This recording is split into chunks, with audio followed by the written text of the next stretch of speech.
Chapter 11 to 20। यदि यह थोड़ा अधिक सामान्य व्यक्ति होता, भले ही जुआनली की साधना सामान्य नहीं होती, तो ऐसी स्थिति में वह आगे बढ़ने की हिम्मत नहीं करता। लेकिन जियोचे ने जरा भी संकोच नहीं किया और सीधे उस असामान्य सफेद आकृति की ओर चल दिया। जैसे जैसे वह धीरे धीरे पास आता गया, उसे अचानक एहसास हुआ कि यह वास्तव में एक व्यक्ति था। एक शख्स चुपचाप लेटा रहा। आप कौन हैं? स्पष्ट रूप से यह देखने के बाद कि यह वास्तव में एक व्यक्ति था, जियोचे वहीं रुक गया और अस्थायी रूप से पूछा। उनकी दृष्टि की रेखा में कोई प्रतिक्रिया नहीं थी, यहाँ तक आंदोलन या आभा का निशान भी नहीं था। क्या यह बेहोश हो सकता था या मर गया? यह कौन हो सकता है? यह यहाँ क्यों गिरा? जरा ठहरिए। यदि यह दिन के समय यहाँ गिरा होता तो निश्चित रूप से इसे बहुत पहले ही खोज लिया गया होता। इसके स्वरूप से वह स्पष्ट रूप से इसे खोजने वाला पहला व्यक्ति था, जिसका अर्थ था कि यह व्यक्ति अभी हाल ही में यहाँ प्रकट हुआ था। जल्द से जल्द यह रात का पर्दा पूरी तरह से गिरने के बाद होगा। जियोचे अब हिचकिचाए नहीं और जल्दी से चल दिए। जब वह इस आकृति के सामने चला, जिस क्षण उसने उसे चांदनी की मदद से स्पष्ट रूप से देखा, जियोचे तुरंत दंग रह गया। यह वास्तव में एक लड़की थी। लड़की 12-13 साल की लग रही थी। उसका छोटा और सुडौल शरीर भयभीत बिल्ली के बच्चे की तरह वहां घुसा हुआ था और उसकी सफेद पोशाक बेहद गंदी लग रही थी। पोशाक के हेम ने 2 नाजुक बर्फ के सफेद बछड़ों को प्रकट किया और करीब से निरीक्षण करने पर वास्तव में उन पर चीख निशान थे।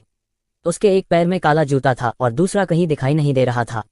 उसका नाजुक पैर एक बर्फ के कमल की तरह नंगे था और उसकी प्रत्येक नाजुक पैर की अंगुली क्रिस्टल स्पष्ट थी, जैसे कि उन्हें जेब से उकेरा गया हो। सबसे आकर्षक चीज उसके बाल थे, जो वास्तव में एक शैतानी चमकदार लाल रंग के दिखाई दे रहे थे। उसकी आंखों के कोने में जो ठंडी रोशनी पहले चमकती थी, वह उसके बालों का प्रतिबिंब थी। एक लड़की, वह यहाँ क्यों होगी? और उसके शरीर पर काफी चोट के निशान नजर आ रहे थे। उसके बालों के रंग के साथ क्या है? क्या प्रोफाउंड स्काई कॉन्टिनेंट में लाल बालों वाला कोई था? जियोचे नीचे झुका और धीरे से लड़की के कंधे को हिलाया। छोटी बहन, छोटी। जैसे ही उसने पुकारा, जियोचे की आवाज अचानक बंद हो गई और उसके कंधे को हिलाने वाला हाथ भी बिजली की गति से पीछे हट गया। क्योंकि यह कपड़ों की एक पतली परत से अलग हो गया था। जो हाथ उसके हाथ से आया था वह पूरी तरह से बर्फ ठंडा था, बिना उस गर्माहट के जो एक जीवित व्यक्ति के पास होनी चाहिए। और जिस बात ने उन्हें सबसे ज्यादा चौंकाया वह यह था कि जब उन्होंने लड़की के शरीर को छुआ तो उन्हें स्पष्ट रूप से एक अत्यंत जहरीली आभा महसूस हुई। यह सही है, यह एक घातक जहर था। एक ऐसा जहर जिसके संपर्क में वह पहले कभी नहीं आया था। एक ऐसा जहर जो उन सभी जहरों से ज्यादा मजबूत था जिनके बारे में वह जानता था। यह इतना भयावह था कि जैसे ही उसकी हथेली ने उसे छुआ, उसके शरीर के सारे रोंगटे खड़े हो गए। यह वही समय था जब जियोचे को अचानक एहसास हुआ कि लड़की के चारों ओर के खरपतवार चांदनी के नीचे गहरे हरे रंग के नहीं थे, लेकिन एक भयानक जले हुए काले रंग के थे। यहाँ तक मैदान भी पिच काला हो गया था। जियोचे तुरंत अपने दिल में डर गया। यदि यह इस तथ्य के लिए नहीं था कि उसके पास स्काई पॉइजन पल था और वह सभी जहरों के प्रति प्रतिरक्षित था, तो उसे लड़की के शरीर को छूते ही जहर देकर मार दिया गया होता। इस संसार में इतना भयानक विष कैसे हो सकता है? क्या दुनिया की सबसे जहरीली वस्तु स्काई पॉइजन पल नहीं थी?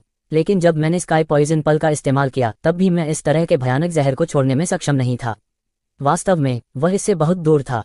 क्या ऐसा हो सकता है कि इस दुनिया में आसमानी जहरीले मोती से भी ज्यादा जहरीली कोई चीज हो? इस छोटी सी बच्ची को इतने भयानक जहर से कैसे जहर दिया जा सकता है? वह अभी भी यहाँ क्यों पड़ा हुआ है? जियोचे के मन में अनगिनत संदेह उभर आए, लेकिन इसमें कोई शक नहीं था कि छोटी लड़की मर चुकी थी। इस तरह का जहर एक छोटी लड़की का तो कहना ही क्या, स्काई प्रोफाउंड रियल्म के एक सुपर विशेषज्ञ का भी एक पल में गला काट दिया जाएगा। जियोचे ने एक गहरी सांस ली। थोड़ी देर झिझकने के बाद वह एक बार फिर बाहर पहुंचा और लड़की के कंधे पर दबाव डाला, धीरे धीरे उसके बेजान शरीर को पलट दिया। चांदनी के नीचे लड़की की उपस्थिति उसकी दृष्टि में दिखाई दी, जिससे वह एक बार फिर गूंगा हो गया। उसने उसे घूर कर देखा, जैसे कि उसने अपनी आत्मा खो दी हो। लंबे समय तक अपने होश में नहीं आ सका। ऐसा कैसे हो सकता है? इतनी खूबसूरत लड़की। जियोचे की आत्मा कांप उठी और उसने एक बेकाबू आवाज निकाली। यह लड़की बहुत बहुत सुंदर थी, जादू टोने की हद तक खूबसूरत, किसी की आत्मा को चुराने की हद तक खूबसूरत। अगर उसने उसे अपनी आंखों से नहीं देखा होता तो उसे विश्वास नहीं होता कि इतनी कम उम्र की लड़की वास्तव में इस तरह के आत्मा उत्तेजक आकर्षण को छोड़ सकती है। उसके लाल बाल मंत्रमुग्ध कर देने वाले थे, उसका रंग सफेद जेब जैसा था, उसके चेहरे की सभी विशेषताएं बेहद खूबसूरत थीं, और जब एक साथ मिला दिया गया तो यह और भी अविश्वसनीय था। इस लड़की की उत्कृष्ट उपस्थिति ने जियोचे को उसके जीवन की यादों में उलझा दिया, लेकिन उसे अभी भी इसका वर्णन करने के लिए कोई शब्द नहीं मिला। वह स्पष्ट रूप से उसे इतनी नजदीक से देख रहा था, लेकिन उसके दिल में भ्रम की गहरी भावना व्याप्त थी, क्योंकि उसके अवचेतन में उसे विश्वास ही नहीं हो रहा था कि ऐसा निर्दोष, अनुपम सुंदर चेहरा वास्तव में इस दुनिया में मौजूद है। Chongqing floating cloud city की नंबर 1 सुंदरता थी, यहाँ तक कि पूरे ब्लू विंड साम्राज्य में भी लगभग कोई महिला नहीं थी जो उसकी तुलना कर सके। जब उसने उसका असली रूप देखा तो जियोचे केवल क्षण भर के लिए अनुपस्थित था, पर जब उसने इस कन्या का रूप देखा तो उसे ऐसा लगा जैसे उसकी आत्मा बुरी तरह से व्याकुल हो उठी हो। उसने कभी नहीं सोचा था कि एक दिन किसी व्यक्ति के रूप रंग के कारण उसे इतनी तीव्र और असहनीय आध्यात्मिक उथल पुथल होगी। अभी वो केवल 12 या 13 साल की लड़की की तरह दिखती थी। अगर वो जिया क्विंग्यू की उम्र तक बड़ी हो जाती तो यह अकल्पनीय होगा। शायद उस समय उसकी एक भरी कुटी या मुस्कान ही दुनिया में अराजकता पैदा करने के लिए पर्याप्त होगी। लेकिन इतनी अनुपम सुंदर लड़की को जहर देकर मार डाला गया था कि उसने एक जहर विशेषज्ञ ने भी पहले कभी नहीं देखा था, और वह जियो कबीले के क्षेत्र में भी मर गई थी। इस समय जियो चे इस बारे में नहीं सोच रहा था कि उसे किस जहर से जहर दिया गया था या वह यहाँ क्यों थी। इसके बजाय उसे गहरा अफसोस हुआ। अफसोस है कि ऐसी अनुपम सुंदरता को क्रूरता से नष्ट कर दिया गया। किस तरह का व्यक्ति इतना क्रूर था कि वे इतनी सुंदर लड़की को हानि पहुंचाना भी सहन कर सकते थे। आसपास की जली हुई वनस्पतियों और मिट्टी को देखकर जियोचे थोड़ी देर के लिए हिचकिचाया, लेकिन फिर भी उसने अपना बायां हाथ बढ़ाया और अपनी हथेली को लड़की की ठंडी छाती पर दबा दिया। स्काई पॉइजन पल प्रकाश से चमक उठा और उसके शरीर में जहर को जल्दी से शुद्ध करना शुरू कर दिया। आखिरकार यह जियो कबीले का पिछला पहाड़ था। लड़की के भयानक जहर के साथ अगर यह इस तरह फैल गया तो संभव है कि पूरा पिछला पहाड़ एक मृत पहाड़ बन जाए। भले ही स्काई पॉइजन पल का जहर लगभग पूरी तरह से गायब हो गया था, फिर भी उसमें विषण करने की क्षमता थी। उसकी हथेली में आकाश विष मोती चमकता रहा और धीरे धीरे लड़की के शरीर में जहर को शुद्ध कर दिया। इस समय जियोचे को अचानक लगा कि लड़की की ठंडी छाती वास्तव में थोड़ी सी उठ और गिर रही है। उसके बाद उसने वास्तव में लड़की की आंखें देखीं। धीरे धीरे थोड़ा थोड़ा करके खुलीं। यह असामान्य रूप से गहरी आंखों की एक जोड़ी थी और आंखों के कमजोर बोलबाला के साथ एक खतरनाक और शैतानी काली रोशनी टिमटिमा रही थी। जिस क्षण जियोशे की आंखों ने इस जोड़ी आंखों से संपर्क किया, उसे वास्तव में एक भयानक एहसास हुआ, जैसे कि उसका पूरा शरीर एक अथाह खाई में गिर रहा हो। उसका दिल सदमे से भर गया था। इस लड़की का शरीर स्पष्ट रूप से जहरीला था। उसकी सांस पूरी तरह से चली गई थी। उसका शरीर बर्फ की तरह ठंडा था और यह स्पष्ट था कि वह पूरी तरह से मर चुकी थी। लेकिन अब उसने वास्तव में अपनी आंखें खोलीं। इस समय लड़की का दाहिना हाथ धीरे धीरे फैला हुआ था और मजबूती से उसकी बाईं कलाई को पकड़ लिया, जबकि जियोशे अभी भी सदमे में था। उसके होंठ थोड़े हिले और एक कमजोर आवाज निकली और आवाज की सामग्री स्पष्ट थी। आसमान, जहर, मोती। जियोचे का दिल एक बार फिर से कांप उठा और उसे अपने कानों पर विश्वास करने की लगभग हिम्मत ही नहीं हुई। स्काई पॉइजन पल कुछ ऐसा था जिसे वह अज्योर क्लाउड कॉन्टिनेंट से लाया था और मूल रूप से प्रोफाउंड स्काई कॉन्टिनेंट से संबंधित नहीं था। इस लड़की ने वास्तव में स्काई पॉइजन पल का नाम चिल्लाया था। क्या उसने गलत सुना या यह एक संयोग था? छोटी लड़की, तुम जियोचे के दर्द से कराहने के बाद लड़की ने अपने घातक पीले होंठ खोले और उसके बाएं हाथ की उंगलियों पर उसके 2 दांत जोर से काटे। जियोचे की मध्यमा और तर्जनी से तुरंत खून बहने लगा और जो खून बहता था वह लड़की के मुंह में चला गया और एक बूंद भी जमीन पर नहीं गिरी। जियोचे डर के मारे पीला पड़ गया और उसने अपना हाथ वापस लेने के लिए अपनी पूरी ताकत लगा दी। लड़की का छोटा हाथ बर्फ जैसा सफेद और नाजुक था, लेकिन ऐसा लग रहा था जैसे लोहे का घेरा उसकी कलाई पर कसकर पकड़ रहा हो। जियोचे ने अपनी पूरी ताकत लगा दी, लेकिन फिर भी जरा सा भी मुक्त नहीं हो सका। अपनी धीरे धीरे चौड़ी हो रही आंखों में उसने महसूस किया जैसे उसके पूरे शरीर में रक्त पागलपन से उसके बाएं हाथ की ओर दौड़ रहा था और लड़की के मुंह में खींच लिया जा रहा था। वाह, मेरा खून चूस रही है। लड़की की गहरी काली आंखें पहले से ही बंद थीं और उसने जियोचे की उंगलियों को लालच से चूसा, जैसे कि वह एक बच्ची हो जिसका पालन पोषण किया जा रहा हो। आखिर कौन थी ये लड़की? वह स्पष्ट रूप से एक लड़की थी जिसे जहर दिया गया था, लेकिन वह पूरी तरह से संघर्ष करने या मुक्त होने में असमर्थ थी। कई बार अपनी पूरी कोशिश करने के बाद उसने आखिरकार हार मान ली और केवल असहाय होकर देख सकता था क्योंकि वह उसका खून चूस रही थी। जियोचे का शरीर मूल रूप से कमजोर था और बड़ी मात्रा में खून की कमी के बाद उसका मस्तिष्क स्थायी रूप से चक्कर आने लगा। जैसे ही वह सोच रहा था कि उसके शरीर का खून इस लड़की द्वारा सुखाया जाएगा या नहीं, उसके बाएं हाथ की उंगलियों से चूसने की अनुभूति अचानक गायब हो गई और वह छोटा हाथ जो उसकी कलाई को लगातार पकड़ रहा था वह भी धीरे धीरे ढीला हो गया। जियोचे जल्दी से कुछ कदम पीछे हट गया और एक गहरी अभिव्यक्ति के साथ उसने इस बिल्कुल खूबसूरत लड़की को देखा जो स्पष्ट रूप से अभी अभी उसका खून चूस रही थी। लेकिन काफी देर तक किशोरी ने कोई हरकत नहीं की। वह वैसी ही थी जैसे पहली बार जियोचे ने उसे देखा था, चुपचाप अपनी आंखें बंद करके और बिना आवाज के लेटी हुई थी। ठूश, ठंडी रात की हवा का एक झोंका आया, जियोशे की पीठ से टकराया और फिर लड़की के चुपचाप लेटे शरीर पर। ठंडी हवा में लड़की का शरीर अचानक धुंध की तरह हवा के साथ बिखर गया और पूरी तरह से गायब हो गया। पीछे रह गया केवल एक सफेद पोशाक जो कई जगहों पर फटी हुई थी, एक काली राजकुमारी का जूता और एक लाल तितली हेयरपिन। जियोचे गायब हुआ। इस समय उनके बाएं हाथ की हथेली से भी एक अजीब सी अनुभूति हुई। उसका दिल हिल गया और उसकी आंखों ने एक आश्चर्यजनक अभिव्यक्ति प्रकट की। उसने तुरंत अपनी आंखें बंद कर लीं, अपने मन को संयमित किया और स्काई पॉइजन पल के स्थान में प्रवेश किया।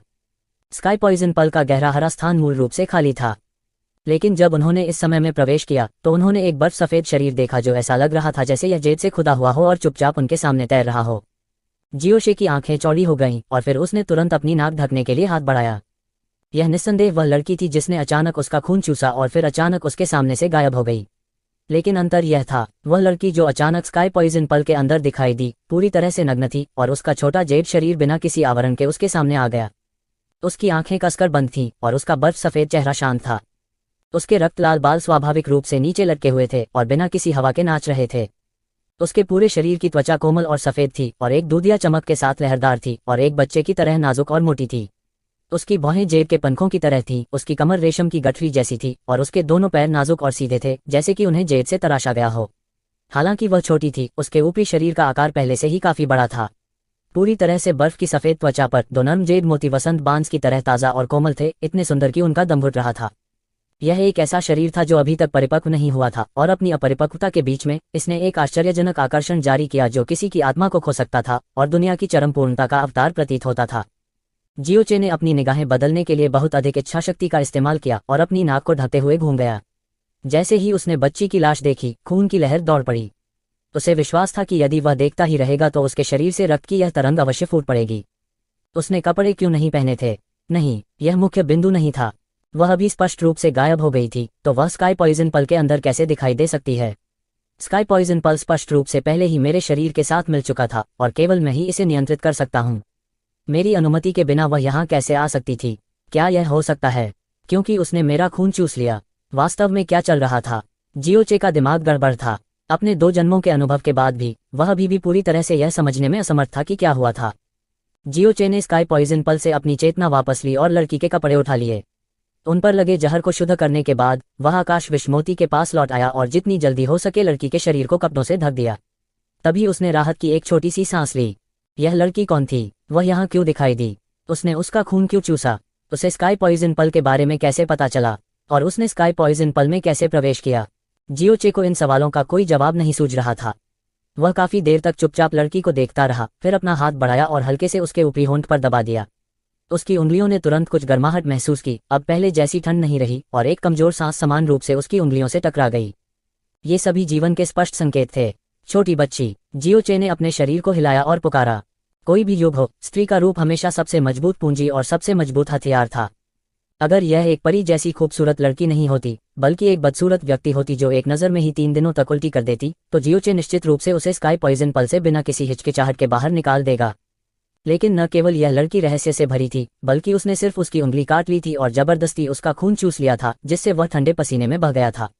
वह स्काई पॉइजन पल में भी अजीबोगरीब नजर आई थी। लेकिन जब जियोचे ने उसका सामना किया तो उसने अभी खतरे के बारे में नहीं सोचा, बल्कि एक तरह की बेकाबू दया के बारे में सोचा। क्योंकि यह लड़की वास्तव में बहुत सुंदर थी, इतनी सुंदर कि लोग उसे खतरे से नहीं जोड़ सकते थे। यह कहने के बजाय कि यह मनुष्य का स्वभाव था, यह अधिकांश पुरुषों के सस्ते स्वभाव जैसा था। जियोचे बहुत देर तक चिल्लाता रहा, लेकिन लड़की ने कोई जवाब नहीं दिया। वह कुछ कदम पीछे हट गया और चुपचाप उसे देखता रहा। यह लड़की निश्चित रूप से सामान्य नहीं है, जियोचे ने अपने दिल में सोचा। उसके शरीर पर घावों और फटे कपड़ों से उसके शरीर पर जहर कोई दुर्घटना नहीं थी, बल्कि किसी और ने लगाया था। इस उम्र की लड़की के लिए साधारण सा जहर भी उसे मारने के लिए काफी होगा, लेकिन विरोधी ने ऐसा जहर इस्तेमाल किया जिससे वह भी बहुत डर गया। जो व्यक्ति इस प्रकार के विष का उपयोग कर सकता है वह अवश्य ही अत्यंत भयावह व्यक्ति होगा। इससे भी ज्यादा भयावह बात यह थी कि इस लड़की का पूरा शरीर इस तरह के जहर से ढका हुआ था, लेकिन फिर भी वह मरी नहीं। फिर वह इस लड़की का क्या करे? उसे इस तरह आकाश विश्वमोती में सोने दो। जियोचे ने काफी देर तक विचार किया, फिर लड़की को अंदर छोड़कर चुपचाप स्काई पॉइजन पल छोड़ दिया।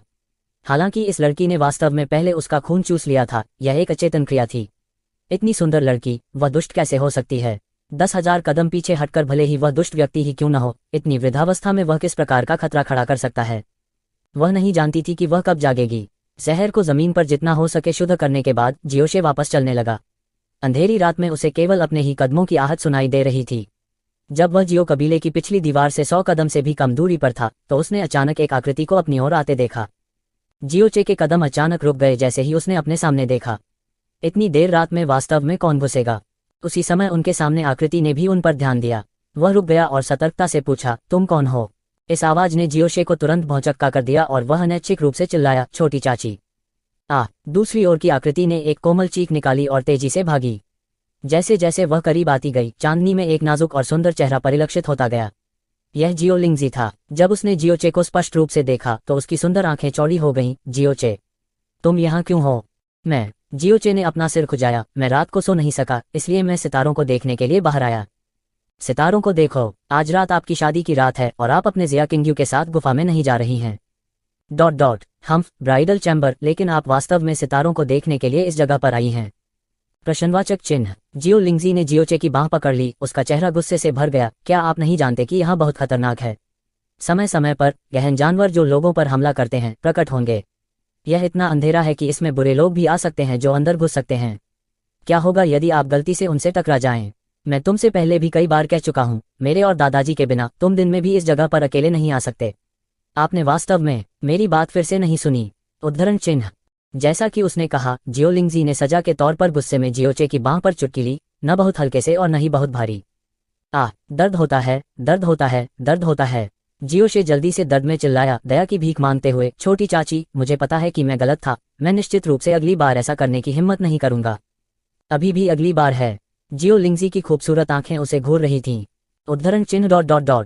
निश्चित रूप से अगली बार नहीं होगा। अगर मैं भविष्य में पीछे के पहाड़ पर आना चाहता हूं तो मैं निश्चित रूप से लिटिल आंटी को साथ बुलाऊंगा। जियोचे ने कसम खाई थी। इसके बारे में सोचो, अगर उसके पास अतिरिक्त जीवन भर की यादें नहीं होंगी तो वह निश्चित रूप से रात में अकेले इस जगह पर आने की हिम्मत नहीं करेगा। यह और अधिक पसंद है। अगली बार नहीं है। फिर, छोटी चाची, तुम यहाँ क्यों आई? पहले ही इतनी देर हो चुकी है। जियोचे ने संदेह से भरे चेहरे से पूछा। मैं। जियो लिंगजी की आवाज नर्म हो गई, उसकी आंखों में कुछ भ्रम दिखाई दे रहा था। मुझे नहीं पता क्यों, लेकिन मैं आज रात सो नहीं सका। फिर मुझे एहसास हुआ कि आज रात बहुत सारे चमकीले सितारे थे, इसलिए मैंने सितारों को देखने के लिए पीछे के पहाड़ पर आने का सोचा। जियोचे ने मुस्कुराते हुए आसमान की ओर देखने के लिए अपना सिर उठाया। अतीत में लिटिल आंटी और मैं अक्सर रात के बीच में रात की हवा का आनंद लेने और सितारों को देखने के लिए चुपके से निकल जाते थे। हम अक्सर दादाजी द्वारा खोजे जाते थे और फटकार लगाए। जियो लिंगजी ने जवाब दिया और धीरे से कहा, मैंने भी यही सोचा था, इसलिए मैं अकेले सितारों को देखने के लिए बाहर आने की कोशिश करना चाहता था, क्योंकि भविष्य में मैं केवल अकेला रह सकता हूं और अब सितारों को नहीं देख सकता जियोचे के साथ। क्यों, इडियट? क्योंकि जियोचे शादीशुदा है। भविष्य में निश्चित रूप से वह रात में सोने के लिए आपकी पत्नी किंग्यू के साथ जाएगा, तो वह रात की हवा का आनंद लेने और सितारों को देखने के लिए मेरे साथ चुपके से क्यों जाएगा? जियो लिंगजी ने अपनी आंखें उस पर घुमाई। उसके होंठ बिना किसी कारण के मुड़े हुए थे। बिल्कुल नहीं, जब तक नन्ही आंटी तैयार हैं, चाहे जब भी, मैं नन्ही आंटी के साथ सितारों को देखने के लिए तैयार हूँ। देखो, क्या मैं अब छोटी आंटी के साथ नहीं जा रहा हूँ? जियोचे ने मुस्कराते हुए कहा।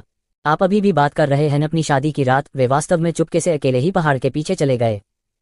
मुझे यह मत बताओ कि जिया क्विंग्यू ने तुम्हारा पीछा किया था। यह सोचकर जियो लिंगजी का चेहरा गुस्से से भर गया और उसने अपने पैर पटक दिए। यह बहुत हो गया, मैं उसे ढूंढने जा रही हूँ।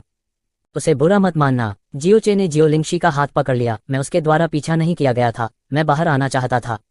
शायद मुझे गलती से एक पूर्वाभास हो गया था कि मैं यहाँ छोटी चाची से मिलूंगा। आओ उस जगह पर फिर से चलते हैं। जियो लिंगजी का हाथ पकड़कर जियोचे उसे रात की ठंडी हवा का सामना करते हुए उस परिचित जगह की ओर जॉगिंग के लिए ले आया। यह एक नीची पहाड़ी की चोटी थी और यह मुलायम कोमल घास से ढकी हुई थी। जियोचे और जियो लिंगजी समय समय पर रात की सुखद हवा में नहाते हुए एक दूसरे के कंधे से कंधा मिलाकर झुक गए। उनके दिल शांत और शांति में थे। पहले मैंने सोचा था कि जियोचे की शादी के बाद मैं जियोचे का एक बड़ा हिस्सा खो दूंगी। जिया किंग्यू बहुत सुंदर है और उसके बारे में सब कुछ मुझसे बेहतर है। मुझे डर था कि उसके होने के बाद तुम हमेशा उसके साथ रहोगे और मेरे पास मेरे लिए बहुत कम समय होगा। रात के आसमान की ओर देखते हुए जियो लिंगजी की आंखों में एक रोशनी छा गई जो सितारों से भी अधिक चमकीली थी। वास्तव में छोटी चाची वास्तव में मुझ पर बिल्कुल विश्वास नहीं करती हैं। जियोचे ने प्रतिकार किया, छिपी हुई कड़वाहट से भरा हुआ। मैंने सुबह स्पष्ट रूप से कहा था कि मेरे दिल में 100 जिया किंग्यू की तुलना लिटिल आंटी से नहीं की जा सकती। लिटिल आंटी ने मुझे मजबूर किया। नहीं, मेरा मतलब है कि मेरे साथ एक समझौता किया। मुझे यह बहुत स्पष्ट रूप से याद है और मैं निश्चित रूप से इसका पालन करने के लिए तैयार रहूंगा। जिया क्विंग्यू से शादी करने के बाद आप नन्ही आंटी के बारे में सिर्फ इसलिए नहीं भूल सकते क्योंकि आपकी एक पत्नी है। आप नन्ही आंटी के साथ बिताए समय को कम नहीं कर सकते हैं और आपको पहले की तरह ही नन्ही आंटी के सम्मान का जवाब देना होगा। इसके अलावा, भले ही जिया किंग्यू मेरी पत्नी बन गई है, मेरे दिल में उसका स्थान निश्चित रूप से नन्ही आंटी से अधिक नहीं होगा। मैं गारंटी देता हूं कि एक भी शब्द गलत नहीं है। उद्धरण चिन्ह। उद्धरण चिन्ह। जियो लिंगजी की अभिव्यक्ति जम गई और उसकी आंखें धीरे धीरे धुंधली और धुंधली हो गईं। मुझे पता है, ये वास्तव में बहुत अधिक है। मैं बस इसे मजे के लिए कह रहा था। क्या तुमने वास्तव में इसे अपने दिल में रखा है? बिल्कुल, जियोचे ने बिना किसी हिचकिचाहट के सिर हिलाया, क्योंकि नन्ही आंटी और दादाजी मेरे जीवन में सबसे महत्वपूर्ण लोग हैं। कोई और उनकी तुलना नहीं कर सकता। नन्ही आंटी, मैं आपसे वादा करता हूँ, भले ही मैं शादी कर लूँ, आप मुझे कभी नहीं खोएंगी, जैसे कैसे मैं लिटिल आंटी को कभी खोना नहीं चाहता। जियो लिंगशी खुशी से हंस पड़ा।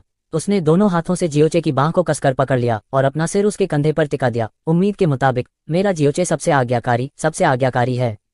एक काला बादल आकाश में तैरता हुआ अस्थायी रूप से पूर्णिमा को ढंक रहा था और प्रकाश तुरंत थोड़ा मंद हो गया। इसके बारे में सोचो, यह एक लंबा समय हो गया है। ओह, ऐसा लगता है कि कुछ महीने हो गए हैं जब हम सितारों को एक साथ देखने के लिए बाहर आए थे। जब हम छोटे थे, चाहे सर्दी हो या गर्मी, हम अक्सर चुपके से निकल जाते थे। मुझे याद है सर्दियों की एक रात, वो भी इसी जगह पर थी। मूल रूप से आकाश में बहुत सारे तारे थे और हमने उन्हें लंबे समय तक देखा। एक दूसरे के सहारे झुके हुए हम अनजाने में सो गए। अंत में वास्तव में उस रात बर्फ गिरी और हम अपनी नींद में जमे हुए थे। जब ओल्ड मैन ने हमें देखा, हम पहले ही 2 छोटे स्नोमैन बन चुके थे। उसके बाद हमें पूरे 2 दिनों तक खुद को चूल्हे में गर्म करना पड़ा और ठीक होने से पहले बहुत सारी कड़वी दवा पीनी पड़ी। बूढ़ा आदमी बहुत गुस्से में था, लेकिन वह मुझे मारना सहन नहीं कर सकता था और इससे भी ज्यादा वह तुम्हें मारना सहन नहीं कर सकता था। हमारे शवों के बरामद होने के बाद उसने हमें बर्फ के एक बड़े हिस्से को झाड़ू लगाने की सजा दी। उद्धरण चिन्ह। जियोचे हंसा और जारी रखा, आखिर में हम बर्फ में खेलना शुरू करने से पहले केवल थोड़ी देर के लिए ही बहे थे और यहाँ तक दादाजी की तरह दिखने वाला एक बड़ा स्नोमैन भी बनाया था। दादाजी को नहीं पता था कि हंसे या रोएं, और जब वे हंसे तो वे हमें सजा देना भूल गए। ओल्ड मैन हमेशा से ऐसा ही रहा है। वह आमतौर पर बहुत भयंकर दिखता है, लेकिन वह हमें मारना सहन नहीं कर सकता है और केवल हमें डराने के लिए काम करना जानता है, चाहे कुछ भी हो। जब तक हम थोड़े नेचुरल व्यवहार करते हैं, तब तक वह आज्ञाकारी रूप से हमारी आज्ञा का पालन करेगा। जियो लिंगजी के चेहरे पर एक गर्म मुस्कान दिखाई दी। एक समय था जब ऐसा नहीं था। जियोचे की मुस्कान स्पष्ट हो गई। यह तब था जब मैं 12 वर्ष का था और तुम 11 वर्ष के थे। दादाजी ने तुम्हारे लिए एक छोटा आंगन मांगा और भविष्य में तुम्हें मेरे साथ सोने से मना किया। मुझे याद है कि उस समय तुम दादाजी से भीख मांगने के लिए बहुत देर तक रोते थे और मनमुटाव में खाने से भी मना कर देते थे, लेकिन दादाजी बहुत गीक थे और तुम्हें मेरे साथ एक ही बिस्तर पर सोने नहीं देते थे। लंबे समय के बाद आप केवल आज्ञाकारी रूप से सुन सके। उद्धरण चिन्ह। वाह, ऐसा इसलिए है क्योंकि मैं उस समय बहुत छोटा था और मुझे बहुत सी चीजें समझ में नहीं आती थीं। जियो लिंगजी ने धीरे से जियोचे के कंधे को सहलाया। कुछ चीजें हैं जिन्हें समझने के लिए लड़कियों को बड़ा होना पड़ता है। हम क्या चीजें? जियोशे की आंखें चौड़ी हो गईं और उसका चेहरा संदेह से भर गया। यह है कि बड़े होने के बाद लड़के और लड़कियां एक साथ नहीं सो सकते हैं। मुझे विश्वास नहीं होता कि आप नहीं जानते पहले क्या हुआ था। यह सोचकर जियो लिंगजी ने कहा, इसके अलावा आप बेतरतीब ढंग से चुंबन नहीं कर सकते जैसा आपने बचपन में किया था।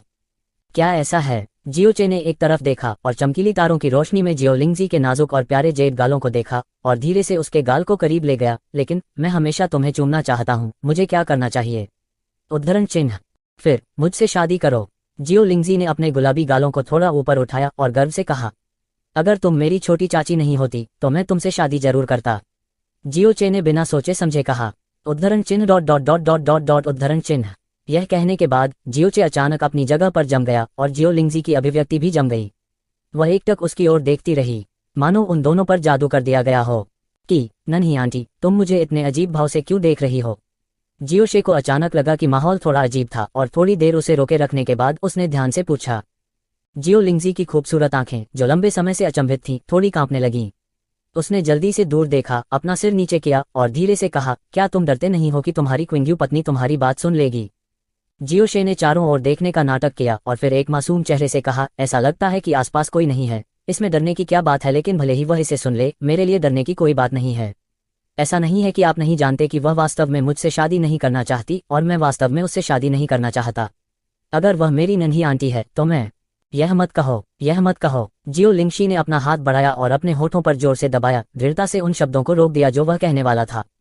काफी देर के बाद उसने आखिरकार अपना हाथ नीचे रखा और अपने शरीर को फिर से जियोचे के कंधे पर टिका दिया। उसने धीरे से कहा, लिटिल चे, भले ही मैं तुमसे 1 साल छोटी हूँ, फिर भी मैं तुम्हारी असली छोटी आंटी हूँ। कुछ ऐसी बातें हैं जो तुम दूसरी लड़कियों से कह सकती हो, लेकिन तुम मुझसे नहीं कह सकती। इस जन्म में नहीं। मुझे पता है कि तुम सच में अपने दिल में ऐसा ही सोचते हो, और बस इतना ही काफी है। पिछले 2 वाक्यों में जियो लिंगजी की आवाज बहुत नर्म हो गई थी और फुसफुसाहट के भीतर उदासी और कड़वाहट का स्पर्श था जो किसी का भी दिल तोड़ सकता था। जियोचे के दिल की धड़कन भी जोर से कांपने लगी और उसने कुछ और नहीं कहा। उसने अपनी आंखें बंद कर लीं और चुपचाप अपने बगल में बैठी लड़की की सांसों और धड़कनों को सुनने लगा। जब मैं छोटा था, मैं पतला, काला और बहुत छोटा था। वे सभी मुझे अगली डिक्लिंग कहते थे और वे हमेशा मुझे चिढ़ाना और धमकाना पसंद करते थे। उद्धरण चिन्ह। जियो लिंगजी उस पर झुक गया और उसके मुंह से एक नींद से बोलने वाली आवाज निकली, मेरे साथ खेलने वाला एकमात्र जियोचे था। जब कोई मुझे धमकाता था, जियोचे हमेशा उनके साथ लड़ने के लिए दौड़ता था और उन्हें भगा देता था। वह कटने और खरोंच से भी भर जाएगा। उस समय जियोचे को जो भी चोटें लगी थी उनमें से ज्यादातर मेरी वजह से थी। मुझे जियोचे द्वारा संरक्षित होने की आदत थी और मैंने सोचा था कि मुझे हमेशा इस तरह जियोचे द्वारा संरक्षित किया जा सकता है। जियो लिंगजी के शब्दों ने जियोचे को जियो लिंगजी के बारे में सोचने पर मजबूर कर दिया जब वह छोटी थी। उस समय वह वास्तव में उतनी ही सांवली, दुबली और छोटी थी जैसा कि उसने बताया था और वास्तव में एक बदसूरत बत्तख का बच्चा थी। लेकिन क्योंकि वह उसकी छोटी चाची थी और एक लड़के के रूप में जो उससे 1 साल बड़ा था, वह उसकी रक्षा के लिए हमेशा अपनी जान जोखिम में डालेगा। किसने सोचा होगा कि एक लड़की बचपन और नारीत्व के बीच 18 बार बदल जाएगी। बदसूरत बत्तख का बच्चा पहले से ही आज की महान सुंदरता बन चुका था। यह अज्ञात था कि जियो कबीले में कितने युवा जियो लिंगजी के लिए लालायित और प्रतिष्ठित थे। बाद में जब जियोचे की गहरी नसें अपन पाई गईं, तो मैंने जुआनली को कड़वा कर दिया। क्योंकि मेरे लिए जियोचे की रक्षा करने का समय आ गया था। उस समय मैंने अभी भी सोचा था कि इससे कोई फर्क नहीं पड़ता कि जियोचे ने मेरी रक्षा की या मैंने जियोचे की रक्षा की, यह सब समान था और हम हमेशा एक साथ रह सकते थे। केवल जब मैं धीरे धीरे बड़ा हुआ तो मुझे एहसास हुआ कि जियोचे होगा एक पत्नी से शादी करो और मुझे भी किसी से शादी करनी होगी। उस समय हमारे लिए पहले जैसा होना बिल्कुल असंभव था। इसके अलावा दुनिया की सभी लड़कियों में से केवल एक ही जियोचे शादी नहीं कर सकती थी, वह मैं थी। दुनिया के सभी लड़कों में से मैं जिस लड़के से शादी नहीं कर सका वह जियोचे था। जियोचे, इतने लंबे समय के बाद मुझे लगा कि मैंने पहले ही इसे पूरी तरह से स्वीकार कर लिया है। आज जब जियोशे की शादी हुई तो मुझे बहुत खुश होना चाहिए, लेकिन सुबह से लेकर रात तक मेरा दिल हमेशा किसी न किसी चीज से भरा हुआ लगता था और यह था अवर्णनीय रूप से असहज। मैं सोना चाहता था लेकिन कुछ भी हो मैं सो नहीं सका। और जियोचे, आपने अभी अभी मुझसे ये शब्द कहे थे। मैं कुछ खुश हूं लेकिन बहुत दुखी भी हूं। मेरे साथ क्या हो रहा है? उद्धरण चिन्ह। जियोचे का सीना जोर से उठा लेकिन उसने फिर भी कुछ नहीं कहा। इस समय वह मूल रूप से नहीं जानता था कि क्या कहना है। उसके और जियो लिंगजी के बीच खतरे की धुंधली भावना बहुत पहले ही पैदा हो चुकी थी, और जब उन्होंने महसूस किया कि यह एक बहुत ही खतरनाक एहसास था, भले ही वे दोनों दिन रात एक साथ थे, उन्होंने इसे जरा भी नहीं बताया। इसके बजाय उन्होंने इसे पारिवारिक प्रेम में बदलने की पूरी कोशिश की। अज्योर क्लाउड कॉन्टिनेंट में उस जीवन काल की यादों के बिना उनका व्यक्तित्वहीनता और कायरता की ओर झुक गया। यहाँ तक मृत्यु तक वह केवल बच जाएगा और ऐसा कोई दिन नहीं होगा जहां वह यह कहेगा, जब तक यह भावना पूरी तरह दब नहीं गई। सियो लिंगशी, कम से कम आज से पहले उसने एक बार भी इसका खुलासा नहीं किया था। लेकिन आज का जियोचे कल का जियोचे नहीं था। उसने वे पृथ्वी को तोड़ देने वाले शब्द कहे और जियो लिंगजी को भी अचंभित कर दिया।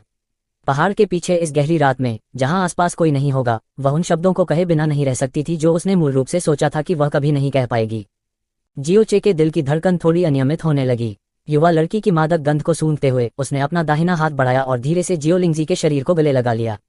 जियो लिंगजी का शरीर थोड़ा कांपने लगा लेकिन उसने संघर्ष नहीं किया। उसने अपनी आंखें बंद कर लीं और चुपचाप अपने शरीर का सारा भार उसके शरीर पर टिका दिया। युवा लड़की का नाजुक शरीर नर्म था जैसे कि उसकी कोई हड्डी न हो, गर्म और सुगंधित नेफ्राइट की तरह। कपड़ों की कुछ परतों से अलग उसकी कोमल और चिकनी त्वचा फिर भी किसी के दिल को झकझोर देती थी। जियोचे ने बहुत मुश्किल से गले लगाने की हिम्मत नहीं की, कहीं ऐसा न हो कि वह गलती से उसे चौंका दे या उसे अपवित्र कर दे। तुरंत उसने महसूस किया कि जेड जैसी बाहों की एक जोड़ी चुपचाप उसकी पीठ के चारों ओर लिपटी हुई है और उसने उसे कसकर गले लगाने की पहल की। अज्ञात मूल की एक फीकी सुगंध भी उसकी नाक में और उसके दिल की गहराई में बह गई। जियो लिंगजी की पहल से जियोचे ने अपने दिल की आशंका को दूर कर दिया। उसने जियो लिंगजी की पतली कमर को गले लगाने के लिए अपना बायां हाथ भी खोल दिया, लेकिन ध्यान भंग होने के एक क्षण में उसके हाथ का लैंडिंग बिंदु भटक गया। जब यह उतरा तो उसकी हथेली में जो घुसा वह परिपूर्णता की एक गर्म और मुलायम गेंद थी। जियो लिंगजी के मुंह से कराह निकली। जियोचे का दिमाग भी अस्त व्यस्त हो गया था। वह जल्दी से अपना हाथ दूर ले जाना चाहता था, लेकिन इससे पहले कि वह कर पाता जियो लिंगजी के कोमल हाथ ने उसके बाएं हाथ को पकड़ लिया। जियोचे ने मूल रूप से सोचा था कि वह उस हाथ को थप्पड़ मारने वाली थी जिसे उसने लापरवाही से उसका उल्लंघन किया था, लेकिन उसका लिली सफेद हाथ उसकी हथेली पर था और वहीं रुक गया। न वह हटी और न ही उसे हिलने डुलने दिया। अपने गर्वित और विशाल स्तनों से अलग जियोचे अभी भी स्पष्ट रूप से अपने उन्मत्त दिल की धड़कन को महसूस कर सकती थी। जियो लिंगजी की सांसें थोड़ी भारी थीं और उसके जेड जैसे चेहरे से उसकी बर्फ सफेद गर्दन तक एक लाली फैल गई थी। उसने अपनी आंखें कसकर बंद कर लीं, अपना सिर उसकी छाती में दबा लिया और बिल्कुल भी नहीं हिली, जैसे कि वह यह साबित करने की पूरी कोशिश कर रही हो कि वह पहले ही सो चुकी थी। जियोचे ने भी अपनी आंखें बंद कर लीं, हिले नहीं, कुछ नहीं बोले और बस चुपचाप उसके साथ लिपट गए। इस समय वे भी कुछ कहने को तैयार नहीं थे, क्योंकि यह इस मीठे सपने को तोड़ देगा कि कोई परेशान नहीं करेगा। रात गहरी और गहरी होती गई। जब जिया किंग्यू ने उन्हें पाया तब भी वे उसी स्थिति में थे, लेकिन वे पहले ही गहरी नींद में सो चुके थे। जियोचे को खोजने के लिए जिया किंग्यू बाहर आई। उसने मूल रूप से सोचा था कि वह बस कुछ ताजी हवा लेने के लिए बाहर जा रहा था, और जब वह कुछ ताजी हवा लेने के लिए बाहर गया तो वह भी बिस्तर से उतर गई और कोने में कंबल बिछा दिया ताकि वह वहीं सो सके जब वह वापस लौटा। लेकिन काफी समय बीत जाने के बाद भी वह वापस नहीं लौटा, और ध्वनि की दिशा को देखते हुए ऐसा लग रहा था कि वह जियो कबीले के पीछे पहाड़ पर जाने के लिए दीवार पर चढ़ गया है। जू एनली के प्राथमिक स्तर के एक कमजोर प्राथमिक गहन क्षेत्र के रूप में वह आधी रात को पीछे के पहाड़ पर चला गया और लंबे समय तक वापस नहीं आया। जिया क्विंग्यू आखिरकार खुद को रोक नहीं पाए और उसे खोजने के लिए बाहर निकल आई, और इसलिए उसने एक दृश्य देखा जिसने उसे चकित कर दिया। आज पहला दिन था जब उसने और जियोचे ने आधिकारिक रूप से बातचीत की थी। जब वह उसे जियो कबीले में लाया तो उसके शांत रवैये में अहंकार का संकेत था। सभागार में उन्होंने अपने क्रोध और घृणा को सहन किया। दुल्हन कक्ष में भले ही वह बातूनी था और एक घटिया मुंह था, उसकी अभिव्यक्ति और आंखें लगातार भ्रम, अनिच्छा और अनुपस्थित मन से बहती थीं। एक अकेलापन भी था जिसे वो समझ नहीं पा रही थी, लेकिन इस समय जियो लिंगजी के साथ लिपटे हुए वह अतुलनीय शांति से सो रहा था। उसके मुंह का कोना एक बहुत छोटे चाप में जुड़ा हुआ था, लेकिन एक गर्म मुस्कान का निशान स्पष्ट रूप से देखा जा सकता था। उनके चेहरे की विशेषताएं पूरी तरह से फैली हुई थीं और उनकी अभिव्यक्ति बहुत ही सुकून भरी थी। वह उतना ही शांत और शांत था जितना कि कोई बच्चा अपनी माँ की गोद में सो रहा हो। जिया किंग्यू के दिल में अचानक एक तरह की असहज भावना उभरी। बेशक इसका मतलब यह नहीं था कि उसके मन में जियोचे के लिए कोई भावना थी, बल्कि वह और जियोचे पहले से ही पति पत्नी बन गए थे। भले ही उसने हमेशा सोचा था कि उसके लिए यह शादी केवल एक औपचारिकता थी और पति और पत्नी का शीर्षक उसके लिए केवल एक साधारण शीर्षक था। चाहे वह अस्तित्व में हो या ना हो, यह उसके दिल में थोड़ी सी भी लहर पैदा नहीं करेगा। हालांकि कुछ चीजें ऐसी थीं जिनके बारे में किसी व्यक्ति के अवचेतन विचार का मतलब यह नहीं था कि दिल को वैसा ही महसूस होगा जैसा उसने महसूस किया था, विशेष रूप से एक महिला के लिए जो भावनात्मक पक्ष की ओर अधिक झुकी हुई थी, जब तक कि इस व्यक्ति के पास दिल नहीं था। आखिरकार वो और जियोचे पहले से ही पति पत्नी थे। भले ही उसने अपने दिल में इस तरह के मिलन की परवाह नहीं की, यह तथ्य कि जियोचे उसका पति बन गया था अभी भी उसके अवचेतन में स्पष्ट रूप से अंकित था। चूंकि वह उसका पति था, वह उसका अकेला आदमी था, और अब उसका पति वास्तव में अपनी शादी की रात किसी दूसरी लड़की से तब तक लिपटा रहा जब तक कि वे एक ही समय में सो नहीं गए। उसके चेहरे पर इतनी गर्म और संतुष्ट अभिव्यक्ति थी, उसके अवचेतन में स्वाभाविक रूप से उस तरह की अजीब प्रतिक्रिया होगी। भले ही यह लड़की उनकी लिटिल आंटी थी, इस तरह की असहज भावना ने उसे आमतौर पर शांत जमे हुए बादल दिव्य हृदय को थोड़ा चिढ़ महसूस कराया। इस तरह की चिड़चिड़ी भावना ने तुरंत उसे चौंका दिया और उसने जल्दी से अपना ध्यान केंद्रित किया। लंबे समय के बाद ही चिड़चिड़ापन धीरे धीरे गायब हो गया और उसका दिल भी साफ हो गया था। उसने जियोचे और जियो लिंगजी को परेशान नहीं किया और चुपचाप हल्के कदमों से चली गई। थोड़ी देर के बाद जिया क्विंग्यू एक बार फिर धीरे धीरे वापस चली गई। इस बार उसने एक बड़ा लाल कंबल ले रखा था जो बहुत पतला या बहुत मोटा नहीं था। उसने ध्यान से जियोचे और जियो लिंगजी के शरीर के चारों ओर कंबल लपेटा और एक बार फिर चुपचाप चली गई। अल्पविराम अल्पविराम अल्पविराम। जब जियोचे उठा तो आसमान में पहले से ही उजाला था। जियो लिंगशी, जो उसकी छाती से चिपकी हुई थी, अभी भी गहरी नींद में सो रही थी और उसकी सोने की मुद्रा बहुत ही नाजुक और प्यारी थी। अगर कोई जियोचे की छाती पर लार के बड़े पुल को नजरअंदाज कर सकता है। जैसे जैसे उसकी चेतना धीरे धीरे जागृत हुई, पिछली रात की घटनाओं का दृश्य भी जियोशे के दिमाग में आ गया। हालांकि एक रात के बाद उसके कंधों में दर्द और सुन्नता थी, फिर भी उसने हिलने की हिम्मत नहीं की ताकि जियो लिंगजी की नींद में खलल न पड़े। इसी समय उसने अचानक अपने शरीर को ढकने वाले बड़े लाल कंबल की खोज की। पवित्र शिट! इस कंबल को हथियाने के लिए जियोशे ने अनियंत्रित रूप से एक धीमी गर्जना की। यह स्पष्ट रूप से वह कंबल था जो कल ही तैयार किया गया था और दुल्हन के कक्ष में नए बिस्तर पर बिछाया गया था। जियोचे ने अपना सिर उठाया, अपने छोटे से आंगन की दिशा में देखा और अपने दिल में कराह उठा। शादी की रात न केवल वह दुल्हन के कक्ष में नहीं था, बल्कि वह पूरी रात दूसरी महिला के साथ सोने के लिए भी निकला और उसकी नई पत्नी भी व्यक्तिगत रूप से कंबल देने आई थी। यह स्क्रिप्ट वास्तव में रोमांचक है। हमारा मासिक वोट अब 11,000 टूट चुका है। आपकी ताकत ने मुझे थोड़ा अभिभूत भी कर दिया है। हर उस दोस्त को धन्यवाद जिसने टिप दी है, मासिक वोट डाले हैं, रेड वोट किए हैं, बुकमार्क किए हैं और क्लिक किया है। हर सुंदर, शिष्ट और परी की तरह सुंदर लॉर्ड एलायंस मास्टर को धन्यवाद। अंत में एक गर्म अनुस्मारक, आज पहले से ही राष्ट्रीय दिवस की छुट्टी का आखिरी दिन है। क्या आप सभी ने अपना होमवर्क पूरा कर लिया है? हा हा हा हा हा। सुबह सुबह जैसे ही आसमान चमका, जियो कबीले के कबीले मास्टर जियो यूनहाई दरवाजे पर हड़बड़ी में हुई दस्तक से जाग गए। कबीले मास्टर, क्या आप जाग रहे हैं? जियो यूनहाई ने अपनी आंखें खोली, बाहर की रोशनी को देखा और भौहें चढ़ाईं। सुबह हो गई है, क्या बात है? यह जियो है। जियो शोल का पत्र। दरवाजे के बाहर से एक उत्साहित कांपती आवाज आई। क्या? जियो कबीले के कबीले मास्टर, जो फ्लोटिंग क्लाउड सिटी में जो चाहे कर सकते थे, उन्हें ऐसा लगा जैसे किसी तेज चाकू ने उनके बट में वार कर दिया हो। उसका पूरा शरीर बिस्तर से उछल गया और अत्यधिक तीव्र प्रतिक्रिया ने उसे लगभग सीधे बिस्तर से गिरा दिया। उसने जल्दी से अपने कपड़े पहने और उसके पास अपने बालों को संवारने का भी समय नहीं था। अपनी सबसे तेज गति के साथ उसने दरवाजा खोला, जियो कबीले के शिष्य को बाहर पकड़ा और चौड़ी आंखों से दहाड़ा, तुमने कहा जियोस्कोल, तुमने कहा जियोस्कोल। हाँ, यह जियोशोल है, यह बिल्कुल सच है। उस जियो कबीले के शिष्य ने मुश्किल से निगल लिया, अपना सिर हिलाया और जल्दी से अपने हाथ में पत्र जियो यूनहाई को प्रस्तुत किया। पत्र पर यह जियोशोल का स्वर्गीय ईगल मार्क है। पूरे ब्लू विंड साम्राज्य में कोई भी जियोस्कोल के अद्वितीय चिन्ह की नकल करने की हिम्मत नहीं करता। उद्धरण चिन्ह। जब उसकी निगाह पत्र पर स्वर्गीय ईगल मार्क पर पड़ी, जियो यूनहाई का पूरा शरीर कांपने लगा और उसने अचानक पत्र को पकड़ लिया। फिर हिंसक रूप से कांपते हाथों से उसने जल्दी और सावधानी से लिफाफा खोला और पतले कागज को अंदर से निकाल लिया। जियोशोल, हालांकि नाम उनके जियो कबीले से केवल एक शब्द से अलग था, अंतर बादलों और कीचड़ की तरह था। हालांकि जियो कबीला ब्लू विंड कॉन्टिनेंट में फ्लोटिंग क्लाउड सिटी पर मुश्किल से हावी हो सकता था, यह मूल रूप से एक अज्ञात और अज्ञात अस्तित्व था। लेकिन जियोशोल ब्लू विंड साम्राज्य के 4 सबसे मजबूत संप्रदायों में से एक था। यह तियानजियान विला, फ्रोजन क्लाउड फेरी पैलेस और बर्निंग हेवन स्कूल के रूप में प्रसिद्ध था। वह एक पारलौकिक अस्तित्व था जिसे जियो कबीले के पास देखने की योग्यता भी नहीं थी। सीधे शब्दों में कहें तो स्टोर रूम में जियोस्कोल का नौकर शायद जियो कबीले के सच्चे कबीले मास्टर के बारे में ज्यादा नहीं सोचेगा। हालांकि जियो कबीले और जियोशोल के कुछ संबंध थे। 160 साल पहले जियो लीबी, जिसने फ्लोटिंग क्लाउड सिटी के जियो कबीले की स्थापना की थी, जियोशोल के लोगों में से एक था। अधिक सटीक होने के लिए वह एक परित्यक्त शिष्य था और अफवाह यह थी कि वह एक बुजुर्ग का बेटा था उस समय। हालांकि जुआनली उस बुजुर्ग के नशे में चूर होने से पैदा हुआ था और उसने जियोस्कोल की एक नौकर लड़की के साथ बलात्कार किया था। छोटी उम्र से ही उनकी उपस्थिति उत्कृष्ट नहीं थी, उनकी प्रतिभा बेहद खराब थी और उन्होंने बहुत सारी अफवाहें भी आकर्षित की जिससे वह बुजुर्ग उन्हें बेहद नापसंद करते थे। जब वह उम्र में आया, जुआनली पूरी तरह से अपनी पीढ़ी के सबसे निचले पायदान पर था और जियोस्कोल के घर में रहना जारी रखना केवल उस बुजुर्ग के लिए शर्म की बात होगी। इस प्रकार उसने बेतरतीब ढंग से उसे छोटे फ्लोटिंग क्लाउड सिटी में भेजने का अवसर पाया, जहां पक्षी भी नहीं थूकेंगे, और उसने जियो कबीले की स्थापना में मदद की। उसके बाद से उसने फिर कभी उसके बारे में नहीं सुना और जियोशोल के साथ सभी संपर्क काट दिए।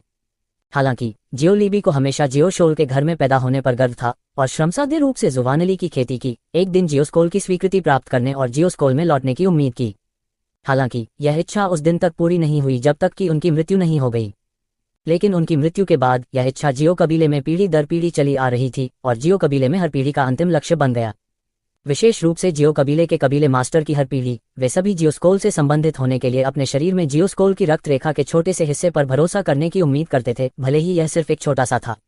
लेकिन इतने सालों के बाद जियो कबीले में कोई भी इस इच्छा को महसूस नहीं कर पाया। उनके लिए जियोशोल एक स्वर्गीय महल की तरह था और वे इसे छूने की उम्मीद नहीं कर सकते थे। लेकिन आज जियोशोल ने वास्तव में एक पत्र लिखने की पहल की। यह कैसे जियो यूनहाई को खुशी से पागल नहीं बना सकता था और वह इतना उत्साहित था कि उसे लगा जैसे वह एक सपने में था। शब्द दर शब्द पत्र की सामग्री को पढ़ने के बाद जियो यूनहाई का चेहरा पहले से ही लाल हो गया था और उसकी सांसें अस्त व्यस्त थीं।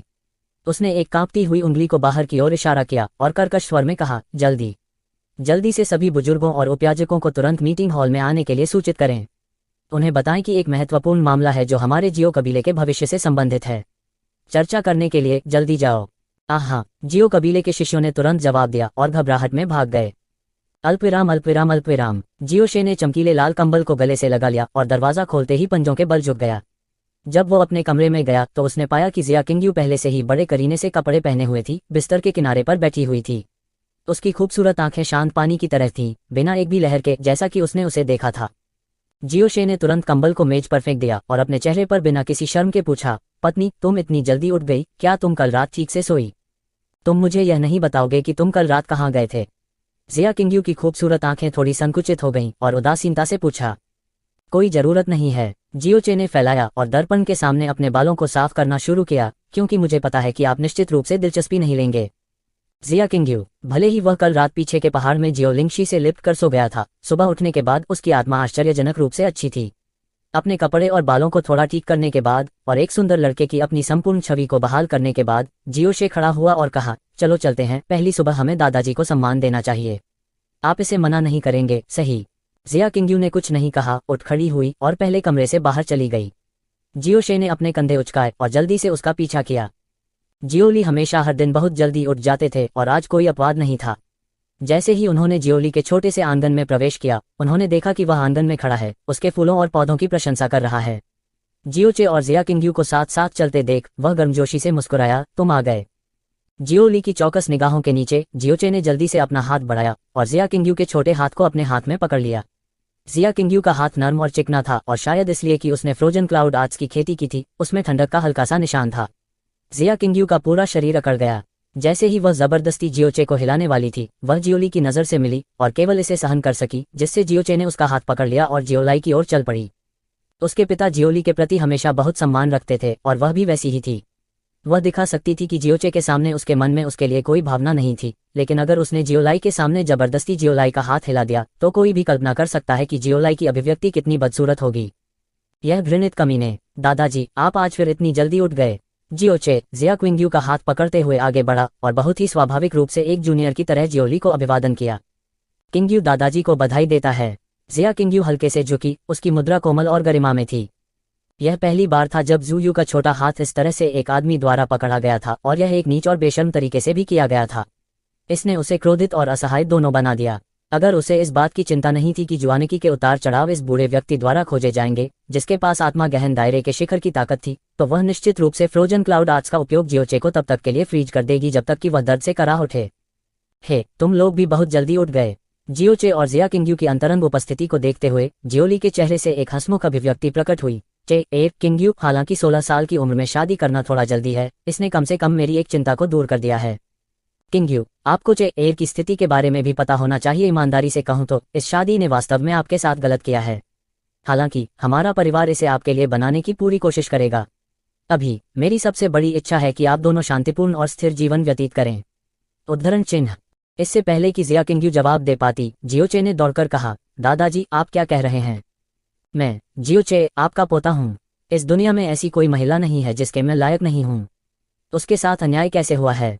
चूंकि उसने मेरे जियो परिवार के दरवाजे में प्रवेश किया है, सबसे बुनियादी बात स्वाभाविक रूप से दादाजी के लिए फिल्माना है और फिर ठीक से मेरी सेवा करना है। अगर ऐसा कुछ है जो वह अच्छा नहीं करती है तो मैं निर्णायक रूप से उसे तलाक दे दूंगी और किसी बेहतर से शादी कर लूंगी। मेरी पत्नी क्विंगयू, क्या आपको ऐसा नहीं लगता? उद्धरण चिन्ह। उद्धरण चिन्ह डॉट डॉट डॉट उद्धरण चिन्ह। इस समय अगर जियोली उसके सामने नहीं खड़ा होता तो जिया किंगयू निश्चित रूप से जियोचे के मुंह को हमेशा के लिए फ्रीज करने के लिए फ्रोजन क्लाउड आर्ट्स का उपयोग करती।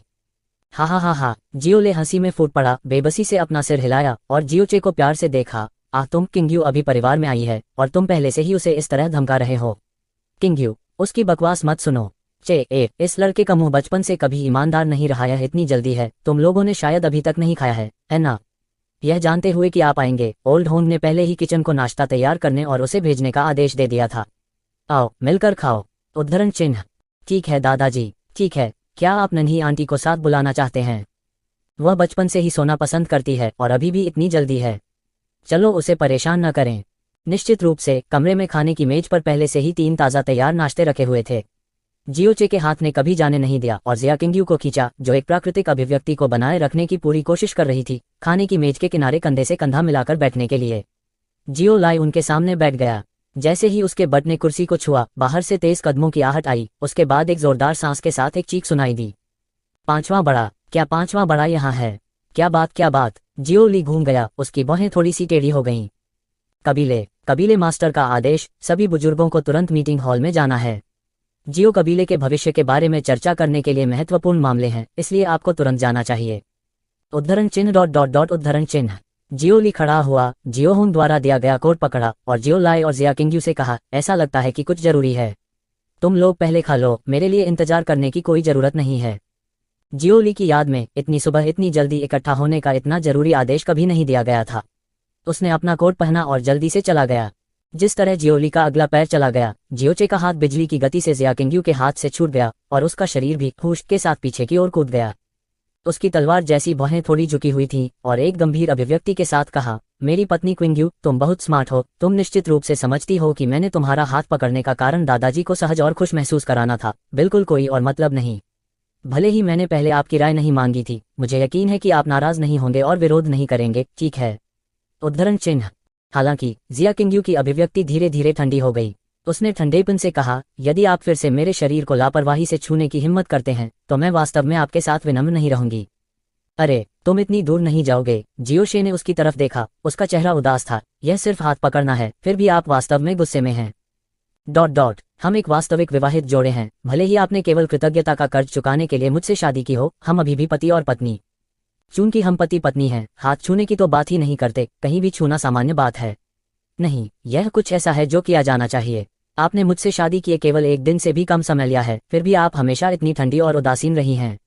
आपने मुझे उसी बिस्तर पर सोने भी नहीं दिया जिस पर आप हमारी शादी की रात थे, और अब आप वास्तव में सिर्फ हाथ पकड़कर इतने गुस्से में हैं। मैंने किस तरह की पत्नी से शादी की, यह एक महिला से शादी करने से भी बदतर है सम्राट। उद्धरण चिन्ह डॉट डॉट डॉट उद्धरण चिन्ह। जियोचे के स्वभाव ने जिया किंग्यू को यह सोचने पर मजबूर कर दिया कि क्या किया जाए। जब वह पहली बार उससे मिली तो उसे लगा कि वह उदासीन और ठंडा है, लेकिन धीरे धीरे उसे लगा कि उसका स्वभाव असामान्य है, थोड़ा रहस्यमय भी। एक से अधिक बार उसने उसे यह एहसास दिलाया कि वह 16 साल का युवा नहीं था, बल्कि एक वयस्क व्यक्ति था जिसने जीवन के उतार चढ़ाव का अनुभव किया था। उस नीच प्रकृति के अलावा जो कि अगर वह सावधान नहीं होती तो प्रकट हो जाती। लेकिन अब यह आदमी स्पष्ट रूप से बहुत बेशर्मी से उसका उल्लंघन कर रहा था, फिर भी उसे अपनी गलतियों का जरा भी एहसास नहीं था। इसके बजाय वह एक डरपोक लड़के की तरह रो रहा था और बेशर्मी से काम कर रहा था, उसे जबरदस्ती पीड़िता को गलत पार्टी में बदल रहा था। एक पल के लिए वह नहीं जानती थी कि हंसे या रोएं, और यहाँ तक उसके सीने का गुस्सा भी अनजाने में आधे से ज्यादा दूर हो गया था। इसे भूल जाओ, बैठो और खाओ, जिया किंग्यू ने कमजोर होकर कहा। तो तुम कह रहे हो कि मेरी पत्नी क्विंग्यू अब नाराज नहीं है? हे, यह एक अच्छी पत्नी की तरह है, और खाओ। जियोचे ने तुरंत ऊपर चढ़ने के लिए पोल का इस्तेमाल किया और जिया किंग्यू के बगल में बैठ गया। सोच समझकर मूंग के केक को अपनी प्लेट पर जिया किंग्यू प्लेट में रख दिया। उद्धरण चिन्ह डॉट डॉट डॉट उद्धरण चिन्ह। जिया किंग्यू को लगने लगा कि उसका अपने मालिक से 1 और महीने के लिए उसके साथ रहने का अनुरोध एक बहुत ही गलत और खतरनाक निर्णय था। जियोचे और जिया किंग्यू के नाश्ता करने के बाद जियोली जल्दी से वापस आ गया। उसका चेहरा एक अभूतपूर्व गंभीरता से भरा हुआ था, साथ ही साथ थोड़ा सा सदमा भी था जो अभी पूरी तरह से समाप्त नहीं हुआ था। दादा, क्या हुआ? जियोचे ने झट से खड़े होकर पूछा। बड़ी बात है, जियो कबीले के लिए इसे स्वर्ग जितना बड़ा मामला कहा जा सकता है, जियो ली ने कहा, लेकिन उसकी कसकर बंधी हुई भौहें फिर आराम से बोली, हालांकि इसका हमसे कोई लेना देना नहीं होना चाहिए। आकाश जितना बड़ा मामला? तो फिर क्या है? जियोचे और भी हैरान था। यह जियो शोल है। जियो शोल। इस बार केवल जियोचे ही नहीं बल्कि जिया क्विंग्यू ने भी तुरंत अपनी भौहें उठाईं। अभी आधे घंटे पहले क्लैन मास्टर को अचानक जियो शोल का एक पत्र मिला। पत्र में कहा गया है कि जियो शोल जल्द ही लोगों के एक समूह को यहाँ लाएगा, और जो उनका नेतृत्व कर रहा है वह वर्तमान जियोस्कॉल क्लान मास्टर जियो जूटियन का सबसे छोटा बेटा है। जियो ली ने धीरे से कहा। उद्धरण चिन्ह डॉट डॉट डॉट उद्धरण चिन्ह। इस खबर ने जियोचे को थोड़ी देर के लिए चुप कर दिया और फिर कहा, अगर यह सच है तो इसका कोई मतलब नहीं लगता। हालांकि हमारा जियो कबीला 100 साल से भी पहले जियो शोल के वंश से आया था। जियो शोल हमेशा से हमारे जियो कबीले का तिरस्कार किया। हमारा 100 साल से अधिक समय से कोई संपर्क नहीं है, और जियो शोल के भीतर कोई भी इस छोटे जियो कबीले को अपनी आंखों में नहीं डालेगा। वे अचानक लोगों को यहाँ क्यों भेजेंगे? अगर हम एक साजिश के बारे में बात कर रहे हैं, जियो शोल की शक्ति आकाश को कवर करती है, तो वह संभवतः हमारे खिलाफ क्या साजिश कर सकता है? अगर हम किसी एहसान की बात कर रहे हैं तो यह और भी असंभव है। उद्धरण चिन्ह। जियो ली ने अपना सिर हिलाया और कहा, बेशक यह बिना कारण के नहीं है। हमारे जियो कबीले के संस्थापक पूर्वज जियो बिली को जियो शोल ने भेष बदल कर निष्कासित कर दिया था, क्योंकि उनकी जन्मजात प्रतिभा बहुत खराब थी। उनके पिता जियो शोल के लॉ एनफोर्समेंट हॉल जियो झेंग के एल्डर थे। कुछ समय पहले जियो झेंग का निधन हो गया, और उनके मरने के वर्षों में उनका दिल अब प्रसिद्धि और दौलत का पीछा नहीं कर रहा था। उसे याद आया कि उसके पास अभी भी जियो बिली जैसा एक बेटा है, और 100 साल से अधिक समय तक उसे न देखने के बाद उसका दिल ग्लानि से भर गया था। इस प्रकार उन्होंने अपने अंतिम शब्दों को पीछे छोड़ दिया, यह उम्मीद करते हुए कि उनकी मृत्यु के बाद जियो शोल जियो बिली के वंशजों को खोजने में सक्षम होंगे और युवा पीढ़ी में से सबसे प्रतिभाशाली व्यक्ति को जियोस्कोल को पोषण के लिए वापस लाने के लिए चुनेंगे। इसे जियो बायली की अवहेलना और निष्कासन के लिए भी माना जा सकता है। उद्धरण चिन्ह। एक सामान्य व्यक्ति का जीवन काल 100 साल से अधिक नहीं होता था, लेकिन जब जुआनली एक निश्चित स्तर पर पहुंच गया तो कुछ 100 वर्षों तक जीवित रहना कोई समस्या नहीं थी। ऐसा कहा जाता था कि सम्राट गहन क्षेत्र में प्रवेश करने के बाद एक व्यक्ति का जीवनकाल 1000 वर्ष जितना लंबा हो सकता है। जियो ली के शब्दों को सुनने के बाद जियोचे ने पहले सोचा और फिर राहत महसूस की। कोई आश्चर्य नहीं कि जियो शोल अचानक यात्रा करने की पहल करेगा, इसलिए ऐसा एक कारण था। ऐसा लग रहा था कि मृतक जियो झेंग की अभी भी जियो शोल में एक निश्चित स्थिति थी। कम से कम जियो शोल ने उनके अंतिम शब्दों का सम्मान किया। वह यह भी समझ गया कि जियो ली ने क्यों कहा कि इसका उनसे कोई लेना देना नहीं है। शियोस्कोल में पोषण करने के लिए वापस लाने के लिए सबसे प्रतिभाशाली व्यक्ति चुने। सबसे प्रतिभाशाली व्यक्ति का उससे कोई लेना देना नहीं था, जियोचे। लेकिन कोई कल्पना कर सकता है, जब अन्य बुजुर्गों को यह खबर मिली तो उनके दिल उत्साह से भर गए। पोषण के लिए जियोस्कोल में वापस लाया गया। वह किस प्रकार की अवधारणा थी? अगर उनके किसी बेटे या पोते को चुनकर जियो शोल में वापस लाया जाए तो यह कीचड़ में एक केंचुए की तरह रातों रात बादलों में एक सुनहरा अजगर बन जाएगा। प्रत्यक्ष वंशज भी आकाश में उड़ेंगे। जियो कबीले में उल्लेख नहीं करने के लिए पूरे फ्लोटिंग क्लाउड सिटी में वे बिना किसी डर के बगल में चलने में सक्षम होंगे। अगर कोई मना करने की हिम्मत करता है तो वे 2 शब्द जियोस्कोल निकाल सकते हैं, और यहाँ तक मैर भी आधा गोज निकालने की हिम्मत नहीं करेंगे। जियोली का चेहरा बहुत शांत लग रहा था, लेकिन जिस निराशा को उसने छिपाने की कोशिश की वह अभी भी जियोचे की आंखों से नहीं बच सकी। जियो कबीले के भीतर आज से पहले एक भी व्यक्ति ऐसा नहीं था जिसे जियो शोल के लिए तरस न आया हो, और इस बार जियो शोल के लोग निस्संदेह जियो कबीले के सबसे करीबी थे, क्योंकि कम से कम वे जियोस्कोल के लोगों के संपर्क में आने में सक्षम होंगे। जियो कबीले के अन्य लोगों में कमोबेश इस तरह की असाधारण आशा होगी, लेकिन केवल जियोली ने भी ऐसी असाधारण आशा रखने की हिम्मत नहीं की, क्योंकि जिस व्यक्ति को जियो शोल चुनेगा, चाहे जो भी हो, जियोचे की बारी नहीं होगी। जियोचे ने अपना मुंह खोला। वह अपने दादाजी से कुछ सांत्वना भरे शब्द कहना चाहता था, लेकिन बहुत देर तक सोचने के बाद वह एक भी शब्द नहीं कह सका। उनकी गहरी शिराओं की स्थिति स्पष्ट दिखाई दे रही थी। भले ही वह कुछ सुंदर और सुखद कह दे, उससे क्या फायदा। हालांकि इसका हमसे कोई लेना देना नहीं होना चाहिए, यह भी अच्छा है। हालांकि जियोशोल आसमान जितना बड़ा है, भले ही हम वहां जाएं, हम केवल समाज के सबसे निचले पायदान पर होंगे। इसकी तुलना कैसे की जा सकती है। फ्लोटिंग क्लाउड सिटी में स्वतंत्रता और शांति। जियोली खुलकर मुस्कुराए और खाने की मेज के सामने बैठ गई। आओ, दादाजी के साथ नाश्ता खत्म करो। अल्पविराम अल्पविराम अल्पविराम। जियोली के आंगन से बाहर आकर जियोचे ने तुरंत महसूस किया कि पूरे जियो कबीले का माहौल स्पष्ट रूप से बदल गया था। आमतौर पर इस समय पहले से ही बहुत से लोग अपनी सुबह की एक्सरसाइज कर रहे होंगे, लेकिन एक नज़र में केवल कुछ विरल सिलहूट थे, और उनमें से ज्यादातर अपने चेहरे पर उत्साहित भावों के साथ जल्दी में चल रहे थे। ऐसा लगता है कि हर कोई जियो शोल की ऊंची शाखा पर चढ़ना चाहता है, लेकिन क्या एक कदम में आसमान तक पहुंचना वास्तव में अच्छा है? क्या आप इसके बारे में नहीं सोचते हैं? भले ही आप वास्तव में जियो शोल जाते हैं, मुझे लगता है कि आप करेंगे केवल छोटे फ्राई का निम्नतम स्तर हो। जियोचे ने उदासीनता से कहा। ईर्ष्या। जिया किंग्यू ने अभिव्यक्तिहीनता से कहा। कदापि नहीं। जैसे ही उसने बोलना समाप्त किया, जियोचे को तब एहसास हुआ कि उसके बगल में बैठा व्यक्ति जिया किंग्यू फ्रोजन क्लाउड फेरी पैलेस का शिष्य था, जो जियो शोल से बिल्कुल भी नहीं हारे। उसने केवल अपने होठों को सिकोड़ा और कहा, तुम उनके जैसे नहीं हो। इसे भूल जाओ, मान लो मैंने कुछ नहीं कहा। जिया किंग्यू ने अब उस पर ध्यान नहीं दिया और एक कदम आगे बढ़ाया। हालांकि यह एक बहुत ही धीमा कदम था। उसका पूरा शरीर पहले ही जियोचे से 7 या 8 कदम आगे निकल चुका था, और एक और कदम के साथ उसने जियोचे को और भी पीछे छोड़ दिया। जियोचे के कदम रुक गए और उसने आश्चर्य से भरी सुंदर और प्रेत जैसी जिया किंग्यू को देखा और धीमी आवाज में कहा, क्या ऐसा हो सकता है कि यह पौराणिक फ्रोजन क्लाउड फेरी पैलेस का आइस स्नो डांस स्टेप्स है? इस महिला की जुआनली वास्तव में एलिमेंट्री प्रोफाउंड रियल्म की तरह सरल नहीं है। उद्धरण चिन्ह। यो, क्या यह छोटा भाई जियोचे नहीं है? दाईं ओर से आवाज आई। जियोचे ने अपना सिर घुमाया और देखा कि जियो यांग उसकी ओर चल रहा है। यह जियो यांग आमतौर पर उसके सामने अहंकारी था और बस उसे एक नज़र भी नहीं छोड़ता था। यह पहली बार था जब उन्होंने उनका अभिवादन करने की पहल की। भाई जियो यांग, तुम इतनी जल्दी में हो? जियोचे ने मुड़कर दयालु चेहरे से उसका अभिवादन किया। क्या इत्तेफाक है, मैं बस तुम्हें ढूंढने ही वाला था, मुझे तुमसे यहाँ मिलने की उम्मीद नहीं थी। जियो यांग ने पास जाकर मुस्कुराते हुए कहा। भाई जियो यांग मुझे ढूंढ रहे हैं? जियोचे का चेहरा आश्चर्य से भरा हुआ था। ओह, जियो यांग ने सिर हिलाया। दरअसल भाई यूलोंग ने मुझे आपको फोन करने के लिए कहा था। उन्होंने कहा कि आप हम लोगों में सबसे छोटे हैं, लेकिन शादी करने वाले आप सबसे पहले हैं। एक ही संप्रदाय के एक भाई के रूप में उन्हें कम से कम आपको थोड़ा उत्सव देना चाहिए। साथ ही कल शादी में बहुत सारे लोग थे और हमने जी भरकर नहीं पी, इसलिए हम इस अवसर का लाभ उठाकर थोड़ी शराब पी सकते हैं और साथ में नाश्ता कर सकते हैं। इसके बारे में क्या ख्याल है? क्या आपके पास समय है? उद्धरण चिन्ह। उसे इतनी सुबह पीने के लिए आमंत्रित करना, ऐसा लग रहा था कि इस जियो यूलोंग का धैर्य भी बहुत साधारण था। जियोचे ने उसके दिल में उपहास किया। वह अपने दिल में बहुत स्पष्ट था कि जियो यूलोंग उसे क्यों ढूंढ रहा है। उस क्षण उनके चेहरे पर एक चापलूसी भरे भाव प्रकट हुए और उन्होंने उत्साह से कहा, क्या वास्तव में भाई यूलोंग ने मुझे फोन किया था? क्या हम अब जा सकते हैं? उद्धरण चिन्ह। जियोचे की अभिव्यक्ति ने जियो यांग को गुप्त रूप से उपहास करने और उसका तिरस्कार करने के लिए मजबूर कर दिया। उसने सिर हिलाया और कहा, बेशक, चलो चलते हैं। जियो यूलोंग का आंगन जियोचे के आंगन से कम 4 या 5 गुना बड़ा था।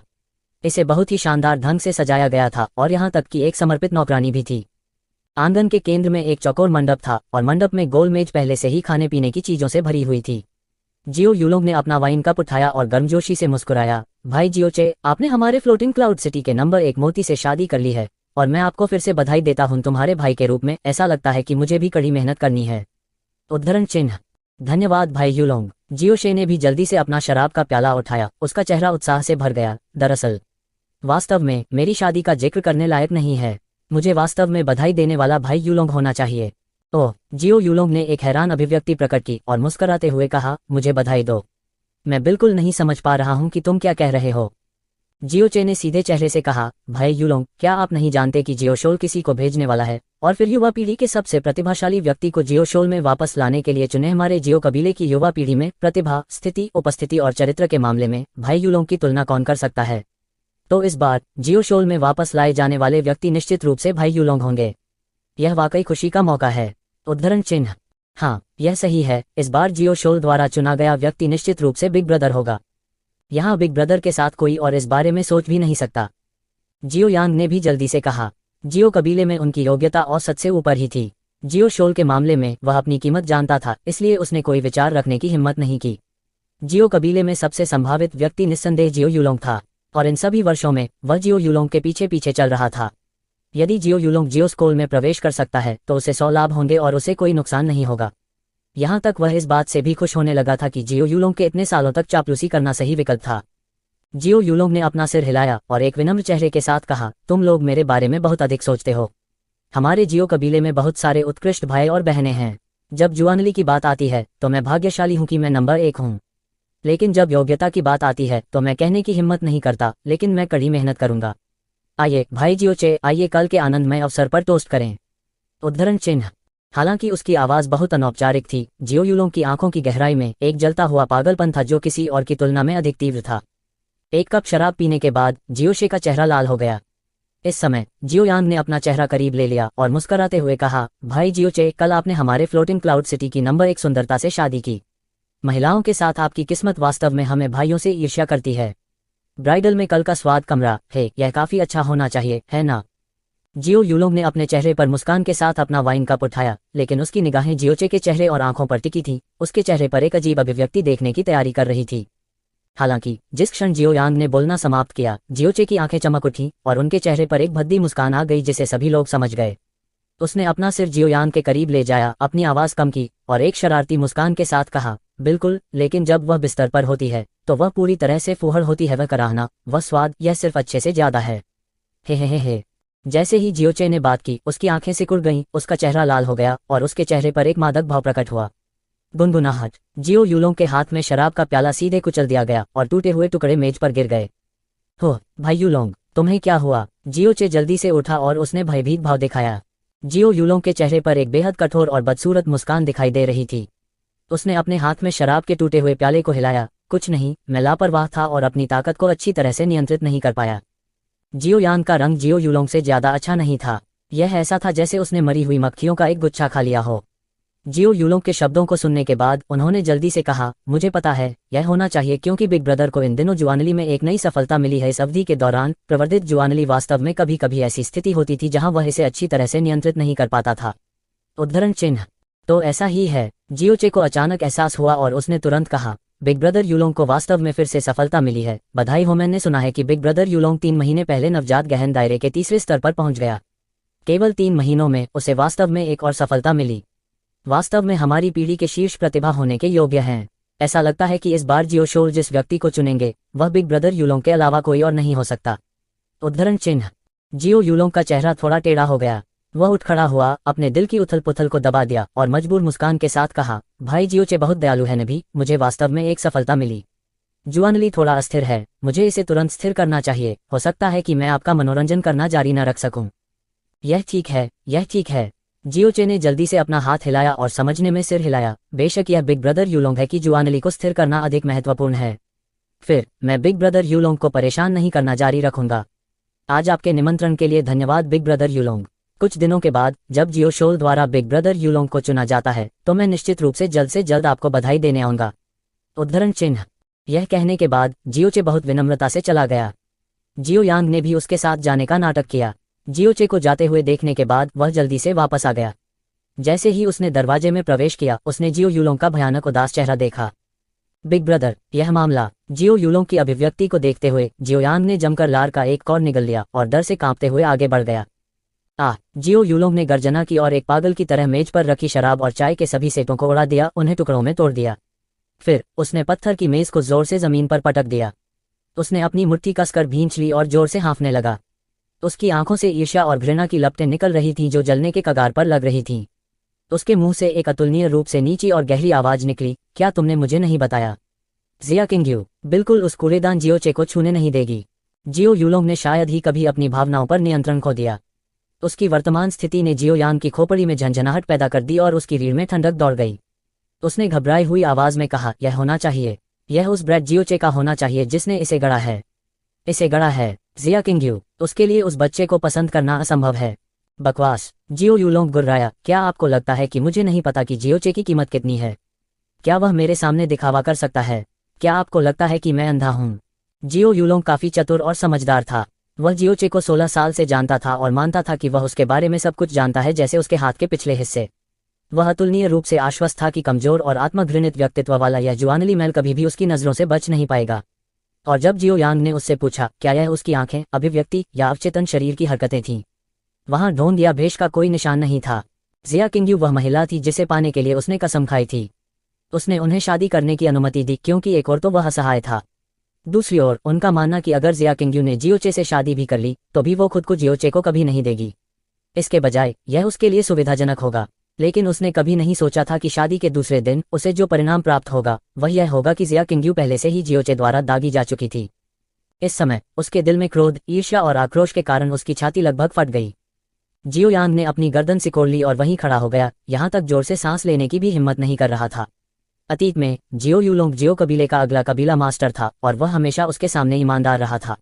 अब जब जियो यूलोंग को जियो शोल द्वारा चुने जाने की सबसे अधिक संभावना थी तो उन्होंने थोड़ा सा भी विद्रोह करने की हिम्मत नहीं की। लंबे समय के बाद जियो यूलोंग अभी भी बुरी तरह हौंफ रहा था। कोई सोच सकता है कि यह मामला उसके लिए कितना बड़ा झटका था। उसने अचानक गहरी आवाज में कहा, यहाँ से जाने के बाद जियोचे कहाँ गया? वह पूर्वी आंगन में गया था। शायद वह रसोई में गया था। जियो यांग ने सावधानी से उत्तर दिया। जियो यूलोंग की भौहें झुकी हुई थीं, उसका चेहरा काले बादलों से भरा हुआ था। उसने धीमी आवाज में कहा, मैंने हमेशा सोचा था कि जिया किंग्यू की अनुपम सुंदरता और प्रतिभा के साथ उसके पास निश्चित रूप से गरिमा और गर्व होगा जिसकी तुलना अन्य महिलाएं नहीं कर सकती। मुझे उम्मीद नहीं थी कि जियो कबीले में सबसे तिरस्कृत कचरा भी हो सकता है उसकी आंखों में प्रवेश करो। जियो यूलोंग ने ठंड से सूंघा, जमकर अपना हाथ हिलाया और जल्दी से आंगन से बाहर चला गया। जियो यांग बस पीछा करने ही वाला था कि उसे अचानक एहसास हुआ कि वह कहाँ जा रहा है। वह तुरंत आज्ञाकारी रूप से रुक गया और धीरे धीरे अपने माथे से ठंडा पसीना पोंछा। जियोचे ने जियो यूलोंग के छोटे से आंगन को छोड़ दिया और नाश्ता करने के लिए इत्मीनान से रसोई में चला गया। फिर वह इत्मीनान से जियो लिंगजी के आंगन की ओर चल पड़ा। अगर वह करीब आता तो वह सुन सकता था कि वह खुद से बात कर रहा था। जियो यूलोंग, इस आदमी को अभी मेरी जगह की ओर दौड़ना चाहिए, ठीक है? ओह, क्या मेरी किंग्यू पत्नी उसकी एक टांग तोड़ देगी, या वह उसके 2 पैर तोड़ दो, या उसके 3 पैर? जब वह जियो लिंगजी के छोटे से आंगन में पहुंचा तो दरवाजा कसकर बंद था। जियोचे आगे बढ़ा और दरवाजा खटखटाया। छोटी चाची, मैं नाश्ता लाया हूँ। दरवाजा खुल गया और जियोचे के अंदर आने के बाद उसने उसे एक धमाके के साथ बंद कर दिया। जियो लिंगजी दोनों हाथों से अपने गालों को सहारा देकर टेबल पर लेटी थी। उसकी पलकें झुकी हुई थीं और वह सुनसान दिख रही थी। जियोचे ने नाश्ता टेबल पर रखा और उसकी आंखों के सामने अपना हाथ लहराया। कल रात ठीक से नींद नहीं आई। जब जियोचे ने पिछली रात का उल्लेख सुना, जियो लिंगजी ने एक धीमी सी फुसफुसाहट की और अपना पूरा चेहरा अपनी हथेलियों में दबा लिया। तुम अभी भी कल रात के बारे में बात कर रही हो? जिया किंग्यू कंबल देने गई थी, उसने यह सब देखा होगा। मैं क्या करूं? मुझे क्या करना चाहिए? मेरे पास वास्तव में किसी को देखने के लिए चेहरा नहीं है। वो आप अतिशयोक्ति कर रहे हैं, है ना? जियोचे ने अपनी भौहों के बीच की जगह को रगड़ा, उसके पास बैठ गया और मुस्कुराते हुए कहा, चिंता मत करो, तुम मेरी छोटी चाची हो। तुम मेरी छोटी चाची हो। हमारे साथ एक दूसरे से लिपटे रहने और एक साथ सोने में क्या गलत है? उद्धरण चिन्ह। सिर्फ इसलिए कि मैं तुम्हारी छोटी चाची हूँ। जियो लिंगजी ने कुछ हद तक अपना सिर हिलाया। इसके अलावा कल रात तुम्हारा हाथ हमेशा मेरे संक्षेप में उसने देखा होगा। वो औरों को बताएगी तो क्या? मुझे क्या करना चाहिए? चिंता मत करो, वह निश्चित रूप से दूसरों को नहीं बताएगी। और क्या है, तुम मेरी छोटी चाची हो। अगर मैंने सोते समय गलती से छोटी चाची की छाती को छू लिया तो क्या बड़ी बात है? जियोचे ने बहुत शांति से कहा। तुम अब और नहीं कह सकते। जियो लिंगजी ने अपना सिर और भी जोर से हिलाया और उसका पूरा चेहरा पहले से ही पूरी तरह से लाल हो गया था। पिछली रात क्योंकि वह अंधेरे में अकेली थी और उसका दिमाग धुंधला था, उसने उस तरह की हरकत की। अब जब उसने इसके बारे में सोचा तो उसे भी लगा कि वह उस समय पागल हो गई होगी। मुझे 100% यकीन है कि अगर उसने इसे देखा भी तो वह बिल्कुल नहीं कहेगी और वह बिल्कुल नहीं सोचेगी। जिस दिशा में आप सोच रहे हैं। ठीक है, जल्दी से अपना नाश्ता खा लो या नहीं तो यह ठंडा होने वाला है। जियोचे ने उसे कुछ हद तक दिलासा दिया। जब एक ही बात की बात आती है तो अंत में एक लड़की के विचार पुरुष के विचारों से भिन्न होते हैं। ओह, जियो लिंगजी का सुंदर चेहरा आखिरकार उसके हाथों से मुक्त हो गया और उसने उस नाश्ते को खाना शुरू कर दिया जो जियोचे उसकी आंखों में आंसू के साथ लाया था। जैसा कि जियोचे को उम्मीद थी, जियो यूलोंग के बाहर जाने के बाद वह सीधे अपने छोटे से आंगन में चला गया। जब उसने छोटे से आंगन में कदम रखा तो उसने आंगन के बीच में जिया किंग्यू को खड़ा देखा। जिया किंग्यू चुपचाप आंगन के बीच में अनार के पेड़ के नीचे खड़ी थी। उसकी दोनों भुजाएं उठी हुई थीं और उसकी अभिव्यक्ति शांत और गंभीर थी। यह स्पष्ट था कि वह जुआनली में ध्यान कर रही थी। उसके लंबे काले बाल स्वाभाविक रूप से उसके कंधों पर गिरे थे, जो सुबह की रोशनी में एक कोमल चमक को दर्शाता था। उसके बेहद खूबसूरत चेहरे पर दो काली बाहें पतली और मुड़ी हुई थीं, जैसे हरे पंख और अर्धचंद्र। उसकी शांत और अडिग आंखें स्फटिक की तरह स्पष्ट थीं, एक स्वप्निल चमक के साथ बह रही थीं। उसकी लाल पोशाक ने उसकी दूधिया सफेद जेड जैसी बर्फ सफेद त्वचा के विपरीत उसके फिगर के पतले और सुंदर घटता को बेहोश कर दिया। यह भी पहली बार था जब जियो यूलोंग ने सीधे जिया किंग्यू की बेजोड़ सुंदरता को इतने करीब से देखा। उस पल में वह पूरी तरह से स्तब्ध रह गया और उसका सारा ध्यान उसके सामने इस बेहद खूबसूरत दृश्य से हट गया। यहाँ तक पूरी दुनिया को ऐसा लगा कि एक पल में ही उसका रंग उड़ गया है। जियो यूलोंग के आगमन को देखते हुए जिया किंग्यू की मुद्रा नहीं बदली। उसकी आंखें अभी भी सीधे आगे देख रही थीं और उसने उदासीनता से कहा, जियोचे यहाँ नहीं है। उसकी आवाज ठंडी और उदासीन थी, लेकिन यह एक परी की आवाज की तरह ही मधुर और सुखदायक थी। तभी जियो यूलोंग अपने होश में लौट आया, लेकिन वह अपनी आंखों के विस्मय और मोह को दबा नहीं सका। उसने तुरंत खुद को अपनी सबसे अच्छी अवस्था में समायोजित कर लिया और जिया किंग्यू की ओर हल्के से झुक गया। उन्होंने मुस्कुराते हुए कहा, हेलो मिस जिया, मैं जियो यूलोंग हूँ और मुझे छोटे भाई जियोचे का बड़ा भाई माना जा सकता है। जिया किंग्यू बहुत ज्यादा ठंडी और अहंकारी व्यक्ति नहीं थी। दूसरे के कोमल और विनम्र व्यवहार और आवाज ने उसकी भौहें चढ़ा दी। इसके अलावा ऐसा नहीं था कि उसने जियो यूलोंग का नाम पहले नहीं सुना था। आखिरकार वह इस पीढ़ी के जियो कबीले मास्टर का बेटा था। जैसे ही उसने अपनी भौहें उठाईं और विनम्रता से जवाब देने वाली थी, उसने स्पष्ट रूप से जियो यूलोंग की आंखों में मोह देखा और वासना भी। तुरंत उसकी नाजुक भौहें थोड़ी हिल गईं और इस आदमी के विनम्र और परिष्कृत तरीके के प्रति उसके अनुकूल प्रभाव का निशान तुरंत घृणा में बदल गया। हालांकि जियोचे के सामने अक्सर घटिया मुंह और गंदे हाथ होते थे, जिससे वह कई बार गुस्सा हो जाती थी, कम से कम उसने कभी भी उसकी आंखों में वासना नहीं देखी थी। लेकिन यह जियो यूलोंग। जियो लिंगजी की शांत आवाज में अचानक थोड़ी ठंडक आ गई और सामग्री और भी सरल थी, जियोचे यहाँ नहीं है। जियो यूलोंग ने जिया किंग्यू की स्पष्ट उदासीनता को बुरा नहीं माना और सिर हिलाया, यह वास्तव में कुछ हद तक दुर्भाग्यपूर्ण है। हालांकि मैंने लंबे समय से मिस जिया के अच्छे नाम के बारे में सुना है। मिस जिया को देखने में सक्षम होने के लिए यह यात्रा व्यर्थ नहीं थी। उद्धरण चिन्ह। बोलते समय जियो यूलोंग के हाव भाव, आंखें और आवाज सभी को एक आदर्श अवस्था में समायोजित किया गया था, जो उसके आकर्षण को चरम सीमा तक प्रदर्शित कर रहा था।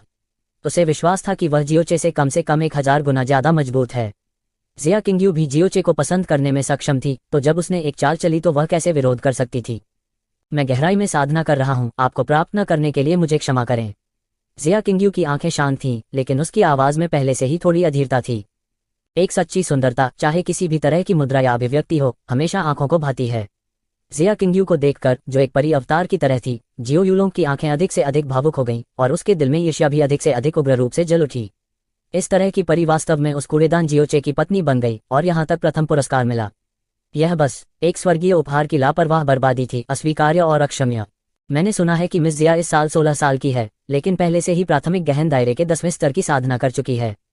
यूलोंग ने हमेशा आपकी प्रशंसा की है और आप पर मोहित हैं। मुझे विश्वास है कि जब मिस जिया मेरी उम्र तक पहुंचेगी तो आप निश्चित रूप से मुझसे बहुत आगे निकल जाएंगी। जियो यूलोंग ने अपनी भावनाओं को नियंत्रित किया और एक कोमल चेहरे के साथ कहा, हालांकि प्राथमिक गहन दायरे के 10वें स्तर और नवजात गहन दायरे के पहले स्तर के बीच केवल एक स्तर का अंतर है। अगर कोई नहीं करता है, रास्ता पता है, पार करना बहुत मुश्किल होगा। हालांकि मेरी जन्मजात प्रतिभा की तुलना मिस जिया से नहीं की जा सकती है, जैसा कि किसी ने इसे अनुभव किया है, फिर भी मेरे पास प्रारंभिक गहन दायरे को पार करने का कुछ अनुभव है। कैसा रहेगा मैं मिस जिया के साथ कुछ संकेतों का आदान प्रदान करूं? उद्धरण चिन्ह। यह कहने के बाद जियो यूलोंग अपने चेहरे पर मुस्कान के साथ आगे बढ़ गया। उसके दोनों हाथ जुआनली में थोड़े से इकट्ठे हो गए और जिया किंग्यू के बर्फ के सफेद हाथों को पकड़ लिया। हालांकि जिया किंग्यू की जन्मजात प्रतिभा आश्चर्यजनक थी, फिर भी वो प्राथमिक गहन दायरे में थी। जियो यूलोंग पहले से ही नवजात गहन क्षेत्र के तीसरे स्तर पर था और पूरी तरह से जिया किंग्यू का मार्गदर्शन करने की योग्यता रखता था। बेशक यही वह था जो उसने सोचा था। यह देखते हुए कि जियो यूलोंग ने न केवल अपनी वासना भरी आंखों को प्रकट किया, बल्कि एक हरकत भी की, जिया किंग्यू की खूबसूरत आंखों में अचानक गुस्से का संकेत आ गया। उसने अचानक अपने हाथ बढ़ाए और हवा के माध्यम से जियो यूलोंग की ओर धक्का दिया। यह देखकर कि जिया किंग्यू के लिली सफेद हाथों ने वास्तव में फैलाने की पहल की, जियो यूलोंग की आंखों में एक खुशी का भाव प्रकट हुआ। जैसे ही वह उसे पकड़ने वाला था, उसने अचानक महसूस किया कि एक विशाल अप्रतिरोध्य बल ने उसकी छाती पर जोर से प्रहार किया, जिससे उसकी दबी हुई आवाज निकली। उसका शरीर सीधे उड़ गया, हवा में उछला और पहले सिर जमीन पर गिरा। वह भयंकर रूप से मुंह के बल औंधे मुंह गिरा और उसके सामने के दोनों दांत एक साथ टूट गए। जियो कबीले में जियो यूलोंग की स्थिति बेहद ऊंची थी।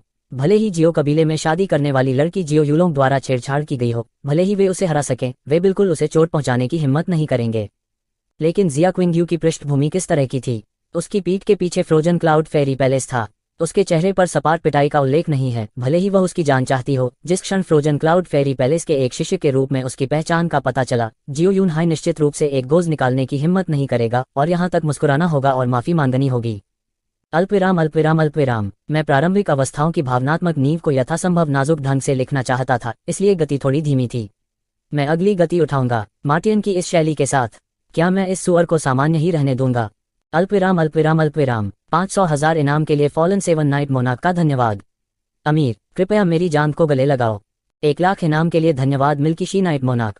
जब मैंने उपनाम देखा तो मुझे लगा कि यह एक लड़की है। जानकारी खोलते ही मेरी आंखें चमक उठी, लेकिन अंत में जी हाँ, यह हकीकत है। 1,00,000 इनाम के लिए जियाहो लिंगशी का धन्यवाद। वह वास्तव में एक लड़की है। उसने ही जियो लिंगजी को अपना नाम दिया था। यह सिर्फ इतना है कि मैंने गलती से अपना सरनेम बदल लिया। 1,00,000 इनाम के लिए लिटिल 7 नाइट मोनाक का धन्यवाद। बहुत हो गया, जीवन के लिए अच्छा समलैंगिक दोस्त। आपने मेरे लिए जो कुछ भी किया है उसे मैं हमेशा याद रखूंगा। 1,00,000 इनाम के लिए कियूएर को धन्यवाद। क्या आप मुझे अपना लिंक बता सकते हैं? तब 1,00,000 इनाम के लिए 6 कलर्स रेनबो मोनाक का धन्यवाद। मैं आपको इन वर्षों से जानता हूं और मैंने हमेशा माना है कि आप एक लड़की हैं। 200,000 इनाम के लिए अभी भी उदासीन धन्यवाद। हमारे यह चैनल के महाप्रबंधक भी चुपचाप योगदान दे रहे हैं। सभी का 49,554 खेलने के लिए भी स्वागत है। धन्यवाद। 1,00,000 इनाम के लिए फिर से पंजीकरण नहीं कर सकते, क्या आप इस उपनाम का उपयोग करने की हिम्मत करते हैं? 1,00,000 इनाम के लिए धन्यवाद। ट्रैम्पल द डाओवादी, जो कभी पुस्तक समीक्षा और टिप्पणी अनुभाग में लोकप्रिय था, वापस आ गया है। मैं वास्तव में उत्साहित और प्रभावित हूँ। 1,00,000 के इनाम के लिए तोलोव जी चेंग का शुक्रिया। नौजवान, आपकी प्रोफाइल तस्वीर ने आपको बेनकाब कर दिया है। आप निश्चित रूप से एक 2D का उत्तेजक हैं। तो अगर कोई क्लासिक संग्रह था तो कृपया साझा करें। 2,00,000 के इनाम के लिए फिर भी अमोरस को धन्यवाद। हाँ, तुम्हारा यह उपनाम मेरे जीवन और आत्मा का सबसे सच्चा और सबसे विश्वसनीय चित्रण है। बिल्कुल। 1,00,000 इनाम के लिए लुओ नुवान को धन्यवाद। आपका मुंह कहता है मैं अब आपसे प्यार नहीं करता, लेकिन आपका शरीर, ओह, आपके कार्य अभी भी बहुत ईमानदार हैं। 2,00,000 इनाम के लिए धन्यवाद। S melancholy Luo. आपके बुकशेल्फ में केवल डिफिएंट एविल गॉड पुस्तक है। जहां तक एकनिष्ठ भावनाओं और बुलंद दृष्टि का सवाल है, मैं अपनी गहरी प्रतिज्ञान और प्रशंसा व्यक्त करता हूं। 2,00,000 इनाम के लिए इंडल्जेंट सेल्फ को धन्यवाद। मैंने वेचेट पर आपकी पुस्तक समीक्षाएं और टिप्पणियां देखी हैं। जब मैं इसे पढ़ता हूं तो मेरा दिल गर्म हो जाता है। धन्यवाद। 1,00,000 इनाम के लिए पोसिलिन गर्ल को धन्यवाद। यो छोटी सुंदरी, तुम हाल ही में कहाँ अमीर हुई? 1,00,000 इनाम के लिए धन्यवाद। लेंग ये फैंग्यू। उपनाम को देखते हुए मैं इससे परिचित नहीं हूँ। बुकशेल्फ को देखते हुए मैं अंत में समझ गया कि आप बहुत पहले से चुपचाप मेरा समर्थन कर रहे हैं। मैं अवाक रह गया हूँ। 1,00,000 इनाम के लिए स्टार फ्लेम का धन्यवाद। इसी तरह आप कई सालों से चुपचाप मंगल ग्रह का समर्थन कर रहे हैं। मुझे नहीं पता कि मैं अपना आभार कैसे व्यक्त करूं। तो यहाँ सवाल आता है, खुदाई करने में कौन बेहतर है? 1,00,000 इनाम के लिए किदन अधिकारियों को धन्यवाद। वैसे जोंगहीन का क्षेत्र, आपका उपनाम, क्या आप सुनिश्चित हैं? वास्तव में कोई समस्या नहीं है। वैसे भी मैंने चुपचाप इसे लाइक कर दिया। अल्पविराम। प्राथमिक गहन दायरे के 10वें स्तर पर जिया किंगयू जुआनली था या नहीं? जियोचे बहुत स्पष्ट था, लेकिन जियो यूलोंग स्पष्ट रूप से नहीं जानता होगा। जिया क्विंगयू वास्तव में नाराज थी। उसने अभी अभी अपनी जुआनली का कम से कम 70% उपयोग कर लिया था। जियो यूलोंग को जमीन पर देखते हुए उसने अपनी हथेली वापस ले ली और उदासीनता से कहा, ऐसा लगता है कि यंग मास्टर जियो संकेतों का आदान प्रदान करने में बहुत अच्छा नहीं है, कृपया लौट आएं। जियो यूलोंग, जो जमीन पर पड़ा हुआ था, तुरंत स्तब्ध रह गया। उसने मूल रूप से सोचा था कि नवजात गहन दायरे के तीसरे स्तर पर अपने जुआनली के साथ जिया किंगयू के साथ स्वतंत्रता लेना केक का एक टुकड़ा होगा। उसे उम्मीद नहीं थी कि केवल एक ही मुद्रा में जो कुछ हुआ था उस पर प्रतिक्रिया देने से पहले ही उसका पूरा शरीर बेहद खेदजनक स्थिति में जमीन पर गिर चुका था। उसने अपनी आंखें चौड़ी की और चौंक कर देखा कि उसके सामने 2 रक्तरंजित दांत जमीन पर पड़े हैं। जियो यूलोंग जल्दी से जमीन से उठ खड़ा हुआ, उसका चेहरा टेढ़ा हो गया। वह जानता था कि वह अभी कितना खेदित दिख रहा था। यह कहा जा सकता है कि जियो कबीले के युवा मास्टर के रूप में अपनी पहचान के साथ वह अपने पूरे जीवन में कभी भी इतनी दयनीय स्थिति में नहीं रहे थे। ... और यह उस महिला के सामने भी था जिसकी वह प्रशंसा करते थे और सबसे अधिक चाहते थे। हालांकि यंग मास्टर जियो अभी भी यंग मास्टर जियो था। उसने अपने मुंह में नमकीन खून को जबरदस्ती निगल लिया और वास्तव में उसके चेहरे पर एक कोमल और सुरुचिपूर्ण मुस्कान दिखाई दी। मिस जिया, एलिमेंट्री प्रोफाउंड रियल जुआनली का 10वां स्तर वास्तव में अपनी प्रतिष्ठा के योग्य है। मेरी आकस्मिक जांच अभी कुछ हद तक हुई है, आपको कम आका। तो इस बार मिस जिया को ध्यान देना चाहिए। सामने के 2 दांत गिरने के बाद जियो यूलोंग के मुंह से हवा निकल रही थी जब वह बोल रहा था। बोलने के बाद उसने पहले ही अपने दोनों हाथों को ऊपर उठा लिया था और सीधे अपने शरीर में सभी जुआनली को जुटा लिया था। उसने भोलेपन से सोचा कि उसे पहले इतना बड़ा नुकसान क्यों उठाना पड़ा, क्योंकि उसने लापरवाही से एक चाल चली थी, जबकि जिया किंगयू ने निर्दयता से उसका पूरा इस्तेमाल किया था इसे पैदा करने की शक्ति। नवजात गहन क्षेत्र के तीसरे स्तर पर अपने जुआनली के साथ वह कैसे जिया किंगयू से निपटने में सक्षम नहीं हो सकता था जो प्रारंभिक गहन दायरे के 10वें स्तर पर था। जियो यूलोंग के पैर आगे बढ़ गए और 3 कदम चलने के बाद उसके दोनों हाथ एक साथ जिया किंगयू की बाह के चारों ओर लिपट गए। उसके कार्यों के कारण जिया किंगयू ने उससे घृणा की और अपना धैर्य खो दिया। उसने अचानक अपना दाहिना हाथ घुमा लिया। उसकी लाल आस्तीन की फड़फड़ाहट के बाद एक ठंडी जुआनली बेरहमी से जियो यूलोंग के चेहरे पर आ गई। जुआनली की इस लहर में फ्रोजन क्लाउड आर्ट्स नहीं था, लेकिन यह निश्चित रूप से ऐसा कुछ नहीं था जिसे जियो यूलोंग झेल सके। पेंग ध्वनि के साथ जियो यूलोंग के चेहरे का दाहिना भाग धंस गया, उसका पूरा शरीर पीछे की ओर उड़ गया और कताई शीर्ष की तरह वह आंगन के बाहर भारी लैंडिंग से पहले कम से कम 7 या 8 बार हवा में घूमता रहा। एक के बाद एक 3 खूनी दांत गिरे और 2 सीधे जियो यूलोंग के चेहरे पर जा लगे। मुकाबला सत्र खत्म हो गया है, मैं तुम्हें बाहर नहीं देखूंगा। जिया किंगयू ने सीधे आगे देखा, उसकी दिव्य आवाज ठंडी थी। जियो यूलोंग के चेहरे का पूरा दाहिना भाग पूरी तरह से लाल था, मानो वह खून से रंगा हो। अभी भले ही वह एक मूर्ख था, उसे यह समझना चाहिए कि नवजात गहन दायरे का उसका तीसरा स्तर जुआनली जिया किंगयू के सामने बस पर्याप्त नहीं था। वह अपने चेहरे के दर्दनाक दाहिनी ओर पकड़कर खड़ा हो गया। उसने जिया किंगयू को कुछ डर के साथ देखा और जोर से हौंफने लगा। एक और शब्द कहे बिना वह डगमगा गया। जियो यूलोंग अस्पताल तक गया। जैसे ही वह अंदर जाने वाला था उसे पता चला कि जियोशे अभी अभी अंदर से बाहर निकला है। उसका बायां हाथ एक दवाई का जार ले जा रहा था और उसका दाहिना हाथ एक पैकेज ले जा रहा था। एक बार उसने जियो यूलोंग को देखा। जियोचे ने तुरंत उत्साह से भरे चेहरे के साथ उसका अभिवादन किया। भाई यूलोंग, तुम यहाँ क्यों हो? अय्या भाई यूलोंग, तुम्हारा चेहरा, यह क्या हुआ? जियोचे को देखकर जियो यूलोंग ने अपने दांतों को जोर से भींचा, ठंडी सांस ली और सीधे अस्पताल में घुस गया। थोड़ी देर के बाद जियो कबीले के मुख्य मेडिसिन मास्टर जियोगु की हैरान करने वाली आवाज अंदर से आई। सबसे बड़े यंग मास्टर, आप यह जो वास्तव में आप पर इतना शातिर हाथ रखने की हिम्मत रखते थे। उद्धरण चिन्ह, इससे कोई फर्क नहीं पड़ता। जब मैं पीछे के पहाड़ में अभ्यास कर रहा था तो मैं गलती से गिर गया। जियो यूलोंग की आवाज ने उनके दर्द को स्पष्ट रूप से प्रकट किया। बेशक उसके पास यह कहने के लिए चेहरा नहीं था कि उसका वर्तमान गुण इसलिए था क्योंकि उसने जिया किंगयू के साथ आज़ादी ले ली थी और जिया किंगयू द्वारा उसे सबक सिखाया गया था। इससे कोई फर्क नहीं पड़ता। मेरी चीकबोन कोई छोटी डिग्री नहीं टूटी है। 5 दांत गायब हैं और अन्य 3 में से कम आधे हिल गए हैं। इनके वापस बढ़ने का कोई रास्ता नहीं है। जियोचे बहुत दूर नहीं चला था, लेकिन जो आवाज उसके कानों तक पहुंची उसने उसकी रीढ़ में ठंडक पहुंचा दी। यह महिला, वह बहुत निर्दयी है। जिस मर्डरिंग हॉट पाउडर ने उसे जहर दिया था वह संभवतः जियो यूलोंग का था। वह मूल रूप से उसे थोड़ा सबक देने के लिए जिया किंगयू का हाथ उधार लेना चाहता था। यह कैसे एक सबक था? यह बस उसे मौत के घाट उतार रहा था। यह सोचकर कि उसने आज सुबह उसका हाथ पकड़ने के लिए अपने दादाजी को ढाल के रूप में इस्तेमाल किया था, जियोशे खुद को कांपने से रोक नहीं सका। जब वो अपने छोटे से आंगन में लौटा तो जिया किंगयू चुपचाप आंगन में खड़ी थी। उसे वापस आते देख उसने उदासीनता से कहा, जियो यूलोंग यहाँ था। हाँ, मुझे यह पता है। मैंने अभी उसे अस्पताल में देखा था। जियोचे ने ध्यान से जिया किंगयू की अभिव्यक्ति पर नजर डाली और बहुत सावधानी से कहा। जिया किंगयू ने उस पर और ध्यान नहीं दिया। उसने अपनी आंखें थोड़ी सी बंद कर लीं और बर्फीली ठंडी हवा की एक परत ने उसके शरीर को घेर लिया। किंगयू मेरी पत्नी, क्या मैं आपसे एक सवाल पूछ सकता हूँ? जियोचे ने एक छोटा कदम आगे बढ़ाया और कहा। उद्धरण चिन्ह प्रश्नवाचक चिन्ह उद्धरण चिन्ह। जिया किंगयू हिली नहीं। आपकी जुआनली किस स्तर पर है? जियो यूलोंग को इतनी दयनीय स्थिति में गाली देने में सक्षम होने के लिए यह कम से कम नवजात गहन दायरे के 5वें स्तर पर होना चाहिए। नवजात गहन दायरे के 5वें स्तर पर एक 16 वर्षीय। अगर यह खबर फैलती तो फ्लोटिंग क्लाउड सिटी पूरी तरह से फट जाती। जिया किंगयू अभी भी नहीं हिली और उसने उसे जवाब देने का कोई संकेत नहीं दिखाया। जियोचे, जिसे नजरअंदाज किया गया था, के चेहरे पर एक उदास अभिव्यक्ति थी। जिया किंगयू की उपस्थिति को देखते हुए उसे चुपचाप फ्रोजन क्लाउड फेरी पैलेस की exclusive profound art frozen cloud arts की साधना करनी चाहिए। वह अब और नहीं बोला, अपने हाथों की चीजों को जमीन पर रख दिया, पीछे झुक गया, अपनी बाहों को मोड़ लिया और शांत जिया किंगयू को इत्मीनान से देखा। यह नजारा पूरे 1.25 घंटे तक रहा। जिया किंगयू आमतौर पर अपने कमरे में रहती थी और जब वह फ्रोजन क्लाउड आर्ट्स की खेती करती थी तो उसके मालिक कभी कभी उसे संकेत देते थे। बाकी समय वह अकेली रहती थी और बिल्कुल कोई भी उसे परेशान नहीं करता था। किसी के द्वारा घूरे जाने का उल्लेख नहीं है आदमी। हालांकि उसने अपनी आंखें बंद कर ली और अपने मन को शांत कर लिया और अपने पूरे शरीर में जमे हुए क्लाउड आर्ट्स को प्रसारित कर दिया। फिर भी वह महसूस कर सकती थी कि जियोचे वहां खड़ा है और उसे देख रहा है। इसके अलावा वह देखता रहा और देखता रहा। उसकी निगाह एक पल के लिए भी नहीं हटी। वह चुभने वाली टकटकी उसके शरीर के हर हिस्से पर बार बार घूमती थी, जिससे उसके लिए पूरी तरह से शांत होना असंभव हो जाता था। उसका पूरा शरीर असहज था। आखिरकार वह अभी भी केवल 16 साल की लड़की थी। पानी की तरह स्थिर हृदय रखने के लिए उससे कहना कुछ ज्यादा ही था। पूरे 1.25 घंटे तक जियोशे वहीं खड़ा रहा, सीधे उसे देखता रहा। जिया किंग्यू अंत में इसे और सहन नहीं कर सकी। उसकी सुंदर आंखें खुल गईं और ठंडी नजर से बोली, तुम हमेशा मुझे क्यों देख रहे हो? मुझसे बात करने के लिए, पहल करने के लिए आपकी प्रतीक्षा की जा रही है। जियोचे ने मासूम चेहरे से कहा। उद्धरण चिन्ह ... उद्धरण चिन्ह। जिया किंग्यू को अचानक किसी को मारने की इच्छा हुई। खांसी, वास्तव में मुझे तुमसे एक बहुत ही महत्वपूर्ण बात कहनी है।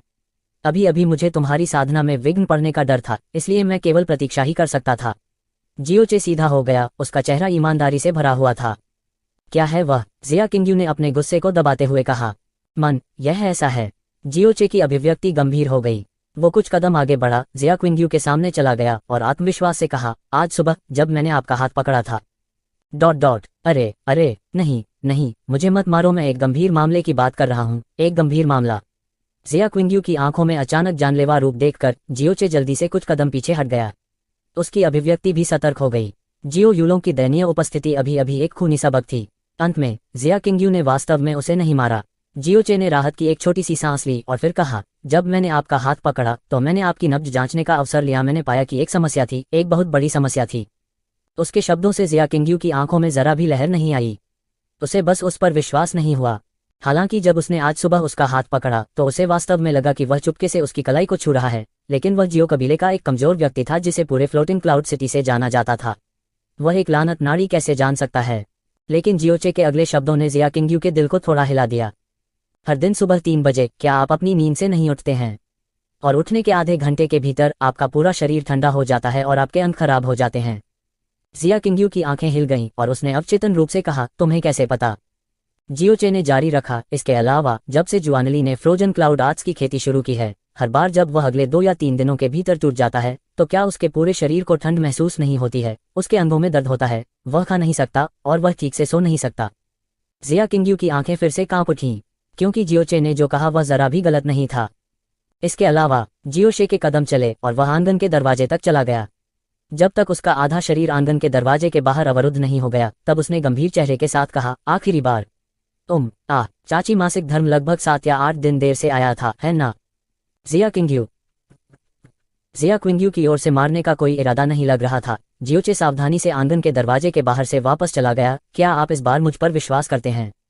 आपको कैसे मालूम? जिया किंग्यू की भौहें तनी थीं। धड़कन, आप एक नाड़ी पढ़ना जानते हैं। अगर मैंने कहा कि मैं एक प्रतिभाशाली डॉक्टर हूं तो क्या आप मुझ पर विश्वास करेंगे? जियोचे ने सच्चे चेहरे से कहा। यदि आप मजाक करना चाहते हैं तो अपनी छोटी चाची को ढूंढिए। जिया किंग्यू ने भावहीनता से अपनी निगाहें एक और घुमा लीं। जियोचे ने स्पष्ट रूप से उम्मीद नहीं की थी कि जिया किंग्यू उस पर विश्वास करेगी। अगर उसने वास्तव में किया तो यह अजीब होगा। ये सभी बहुत गंभीर लक्षण हैं। क्या आप नहीं पूछेंगे कि उनका इलाज कैसे किया जाए? कोई जरूरत नहीं है, जिया किंग्यू ने ठंडेपन से कहा। फ्रोजन क्लाउड आर्ट्स एक गहन कला है जो फ्रोजन क्लाउड फेरी पैलेस के लिए अद्वितीय है और यह अंतहीन है। और जब किसी ने फ्रोजन क्लाउड आर्ट्स की खेती शुरू की है तो शरीर के लिए ठंडी हवा के अनुकूल होना कठिन है और कमोबेश कुछ नकारात्मक प्रतिक्रियाएं होंगी। फ्रोजन क्लाउड फेरी पैलेस में यह सामान्य ज्ञान है। सभी बड़ी और छोटी बहनें और यहाँ तक कि मास्टर और ग्रैंड मास्टर की पीढ़ी भी ऐसी ही है। जब फ्रोजन क्लाउड आर्ट्स एक निश्चित स्तर पर पहुंच जाता है तो ये नकारात्मक प्रतिक्रियाएं स्वाभाविक रूप से गायब हो जाएंगी। उद्धरण चिन्ह। मन, तुमने जो कहा वह सही है। जियोचे ने गहरी सोच में सिर हिलाया और फिर हंसते हुए कहा, लेकिन मैं अंत में कुछ हद तक समझता हूं कि एक बार जब हम फ्रोजन क्लाउड फेरी पैलेस में प्रवेश करते हैं तो हमें भावनाओं और इच्छाओं से दूर क्यों रहना पड़ता है? क्योंकि भले ही फ्रोजन क्लाउड फेरी पैलेस की महिलाओं के पास यह मूल रूप से उनके लिए असंभव है जन्म देने के लिए।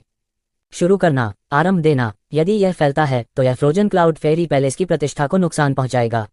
बेहतर होगा कि जमे हुए बादल फेरी पैलेस के शिष्यों को एक आदमी खोजने के रास्ते को सीधे काट दिया जाए और इस घृणित रहस्य को हमेशा के लिए रखा जाए। उद्धरण चिन्ह। जिया किंग्यू की भौहें अचानक तिरछी हो गईं और उसकी निगाहें अचानक ठंडी हो गईं। पहली बार वह वास्तव में जियोचे के प्रति क्रोधित हो गई। चुप रहो, मैं तुम्हारी बकवास बर्दाश्त कर सकती हूँ, लेकिन मैं निश्चित रूप से तुम्हें मेरे संप्रदाय को अपमानित नहीं करने दूंगी। यदि आप इस प्रकार का एक और शब्द कहते हैं तो मैं निश्चित रूप से आपको क्षमा नहीं करूंगा। उद्धरण चिन्ह। जियोचे, जो पहले सतर्क और डरपोक रवैया रखता था, के चेहरे पर अब जरा सा भी डर नहीं था। वह मंद मंद मुस्कुराया और इत्मीनान से बोला, मैंने कुछ गलत कहा या नहीं, मैं खुद बहुत स्पष्ट हूं। मैं आपको यह भी बता सकता हूं, जुआनली जितनी मजबूत होगी उनका जीवन काल उतना ही लंबा होगा। लेकिन आपकी नब्ज से मैं अतुलनीय रूप से निश्चित हो सकता हूं कि उसी जुआनली के साथ फ्रोजन क्लाउड फेरी पैलेस के आप लोगों का जीवन काल अन्य संप्रदायों की तुलना में लगभग 1/3 या इससे भी कम है। उद्धरण चिन्ह। क्या मैं सही हूं या मैं गलत हूं? जियोचे के शब्द जिया किंग्यू के कानों के पास अचानक गड़गड़ाहट की तरह थे, जिससे उसकी सुंदर पुतलियों की जोड़ी एक पल के लिए सिकुड़ गई। तुमने यह किससे सुना? जिया क्विंग्यू ने एक ठंडे तेवर के साथ पूछा। वह अपने दिल में चौंक गई। जुआनली में फ्रोजन क्लाउड फेरी पैलेस के लोगों की उम्र अन्य संप्रदाय के लोगों की तुलना में बहुत कम थी। यह एक क्रूर तथ्य था और फ्रोजन क्लाउड फेरी पैलेस में भी यह एक रहस्य था, और फ्रोजन क्लाउड फेरी पैलेस के ऊपरी सोपानों द्वारा हमेशा दबा दिया गया था। और क्योंकि फ्रोजन क्लाउड फेरी पैलेस जुआनली का स्तर बहुत अधिक था, महल में लोगों का जीवनकाल भी बहुत लंबा था, इसलिए यह तथ्य बहुत स्पष्ट नहीं था। जिया क्विंग्यू को पता था। इसका कारण यह था कि उसके मास्टर ने अनुपस्थित मन से यह कहा था जब उसे सफलता मिली थी, और उसे बताया था कि यह फ्रोजन क्लाउड आर्ट्स की सबसे बड़ी खामी थी, और उसे सख्ती से आदेश दिया था कि वह अपने वरिष्ठ सहित किसी को भी न बताए। कनिष्ठ बहनें। लेकिन अब जियोचे ने वास्तव में इसे जोर से कहा, अगर मैं फ्रोजन क्लाउड फेरी पैलेस का पैलेस मास्टर होता तो मैं निश्चित रूप से इस तरह के दोष को दबाने के लिए सभी तरीकों का उपयोग करता और बाहरी लोगों को पता नहीं चलने देता। आपको क्या लगता है कि मैं इसे किससे सुनूंगा? जियोचे ने अपने होठों को सहलाया और कहा, मैं वास्तव में केवल आपकी नब्ज से ही इस निष्कर्ष पर पहुंचा हूं, बस इतना ही। आपकी प्रतिक्रिया देखकर लगता है कि मैंने सब कुछ ठीक ही कहा है। उद्धरण चिन्ह। मुझे विश्वास नहीं होता। जिया किंग्यू ने दृढ़ता से अपना सिर हिला दिया। वह उस महान रहस्य को निकालने में सक्षम था जो जमे हुए बादल अमर महल इस समय सिर्फ एक नाड़ी से छिपा हुआ था। बिल्कुल हास्यास्पद। यदि यह वास्तव में इतना सरल था तो ब्लू विंड एम्पायर में अनगिनत प्रतिभाशाली डॉक्टर थे, और फ्रोजन क्लाउड फेरी पैलेस का रहस्य कई साल पहले पूरी दुनिया में फैल जाना चाहिए था। लेकिन जियोचे ने अभी अभी जो कुछ भी कहा वह बिना किसी विचलन के सीधे मुद्दे पर था। इससे जिया किंग्यू अपने दिल में भ्रमित न हो सकी। मुझे पता था कि तुम मुझ पर विश्वास नहीं करोगे। जियोचे ने दवाई का बर्तन और जमीन पर रखा बैग उठाया और कमरे में चला गया। मेरे पीछे आओ। जिया किंग्यू की नज़र उसके हाथ की चीज़ों पर टिकी रही। थोड़ी हिचकिचाहट के बाद वह उसके पीछे कमरे में चली गई और दरवाजा बंद कर दिया। बैठ जाओ। दवा का बर्तन और बैग नीचे रखते हुए जियोचे ने जिया किंग्यू को आदेश दिया। आप क्या करने जा रहे हैं? जिया किंग्यू ने एक हैरान भाव से उसकी ओर देखा। बेशक यह आपके इलाज के लिए है, कोई ज़रूरत नहीं है। जिया किंग्यू ने अपना सिर हिलाया। आपको इसकी आवश्यकता है या नहीं, यह सबसे अच्छा है यदि आप किसी निष्कर्ष पर आने से पहले इसे आजमाएं। अरे मुझे मत बताओ कि तुम कोशिश करने के इच्छुक भी नहीं हो। जियोचे ने पैकेज खोला और एक चांदी का डिब्बा निकाला। उसने आह भरी और उसके चेहरे पर थोड़ी निराशा झलकी। मुझे पता है कि आप मेरी बातों पर विश्वास नहीं करते हैं, लेकिन कम से कम मेरे पास आपको नुकसान पहुंचाने की क्षमता नहीं है, और न ही मेरे पास आपको नुकसान पहुंचाने का कोई कारण है। ये चीजें, और मैं बस आपको स्वास्थ्य के लिए वापस नज़र करना चाहता था। यदि कोई प्रभाव होता है तो यह स्वाभाविक रूप से अच्छा होगा, यदि कोई प्रभाव नहीं है तो आप कुछ भी नहीं खोएंगे। चूंकि आप मुझ पर विश्वास नहीं करते हैं और कोशिश नहीं करना चाहते हैं तो इसे भूल जाए। इसे ऐसे समझो जैसे मैं बहुत ज्यादा सोच रहा हूँ। उद्धरण चिन्ह। जियोचे के शब्दों ने जिया किंग्यू को एक पल के लिए एकटक घूरने पर मजबूर कर दिया। फिर उसके दिल में अपराधबोध का एक निशान उभर आया। वास्तव में उसने पहले जो कुछ कहा था और जो वह करने वाला था वह सब उसके ठीक होने में मदद करने के लिए था, और उससे कुछ भी मांगने या कोई अनुरोध करने के लिए नहीं था।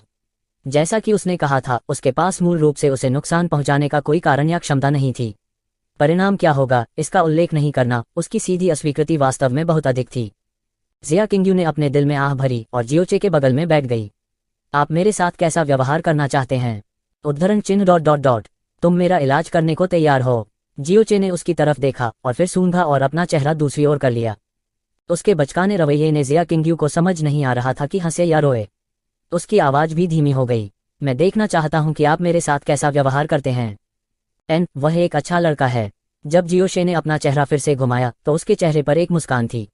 इसने जिया किंग्यू को थोड़ा चौंका दिया। यह आदमी, जिस गति से उसने अपनी अभिव्यक्ति बदली वह वास्तव में बहुत तेज थी। अपना हाथ बढ़ाओ। जियोचे जिया किंग्यू के सामने बैठी और जिया किंग्यू ने भी अपनी बाहों को टेबल पर फैलाते हुए फैला दिया। उसकी ढीली लाल बाहों को उसकी कोहनी तक खींचा गया था, जिससे दो जेब भुजाएं दिखाई दे रही थीं जो बर्फ की तरह सफेद थीं। जियोचे ने चांदी का डिब्बा खोला और उसके अंदर चांदी की दर्जनों सुइयां थीं जो रेशम की तरह पतली थीं। चांदी की सुई? मुझे मत बताओ कि तुम एक्यूपंक्चर का उपयोग करने जा रहे हो। जिया किंग्यू की वर्धमान भौहें थोड़ी उठी हुई हैं। आप वास्तव में एक्यूपंक्चर के बारे में जानते हैं? जियोचे ने उसे थोड़ा आश्चर्य के साथ देखा। अज्योर क्लाउड कॉन्टिनेंट में वापस 10 से कम लोग थे जो एक्यूपंक्चर का उपयोग करना जानते थे, जिसमें वे और उनके गुरु मेडिकल संत शामिल थे। लेकिन प्रोफाउंड स्काई कॉन्टिनेंट में ऐसा लग रहा था बल्कि एक सामान्य चिकित्सा कौशल होना। जियो कबीले के अस्पताल में एक्यूपंक्चर उपकरण का एक सेट भी मिल सकता है। निश्चित रूप से मैं जानता हूँ। मैं यह भी जानता हूँ कि एक्यूपंक्चर के कौशल में प्रवीणता के लिए अत्यधिक उच्च आवश्यकता होती है।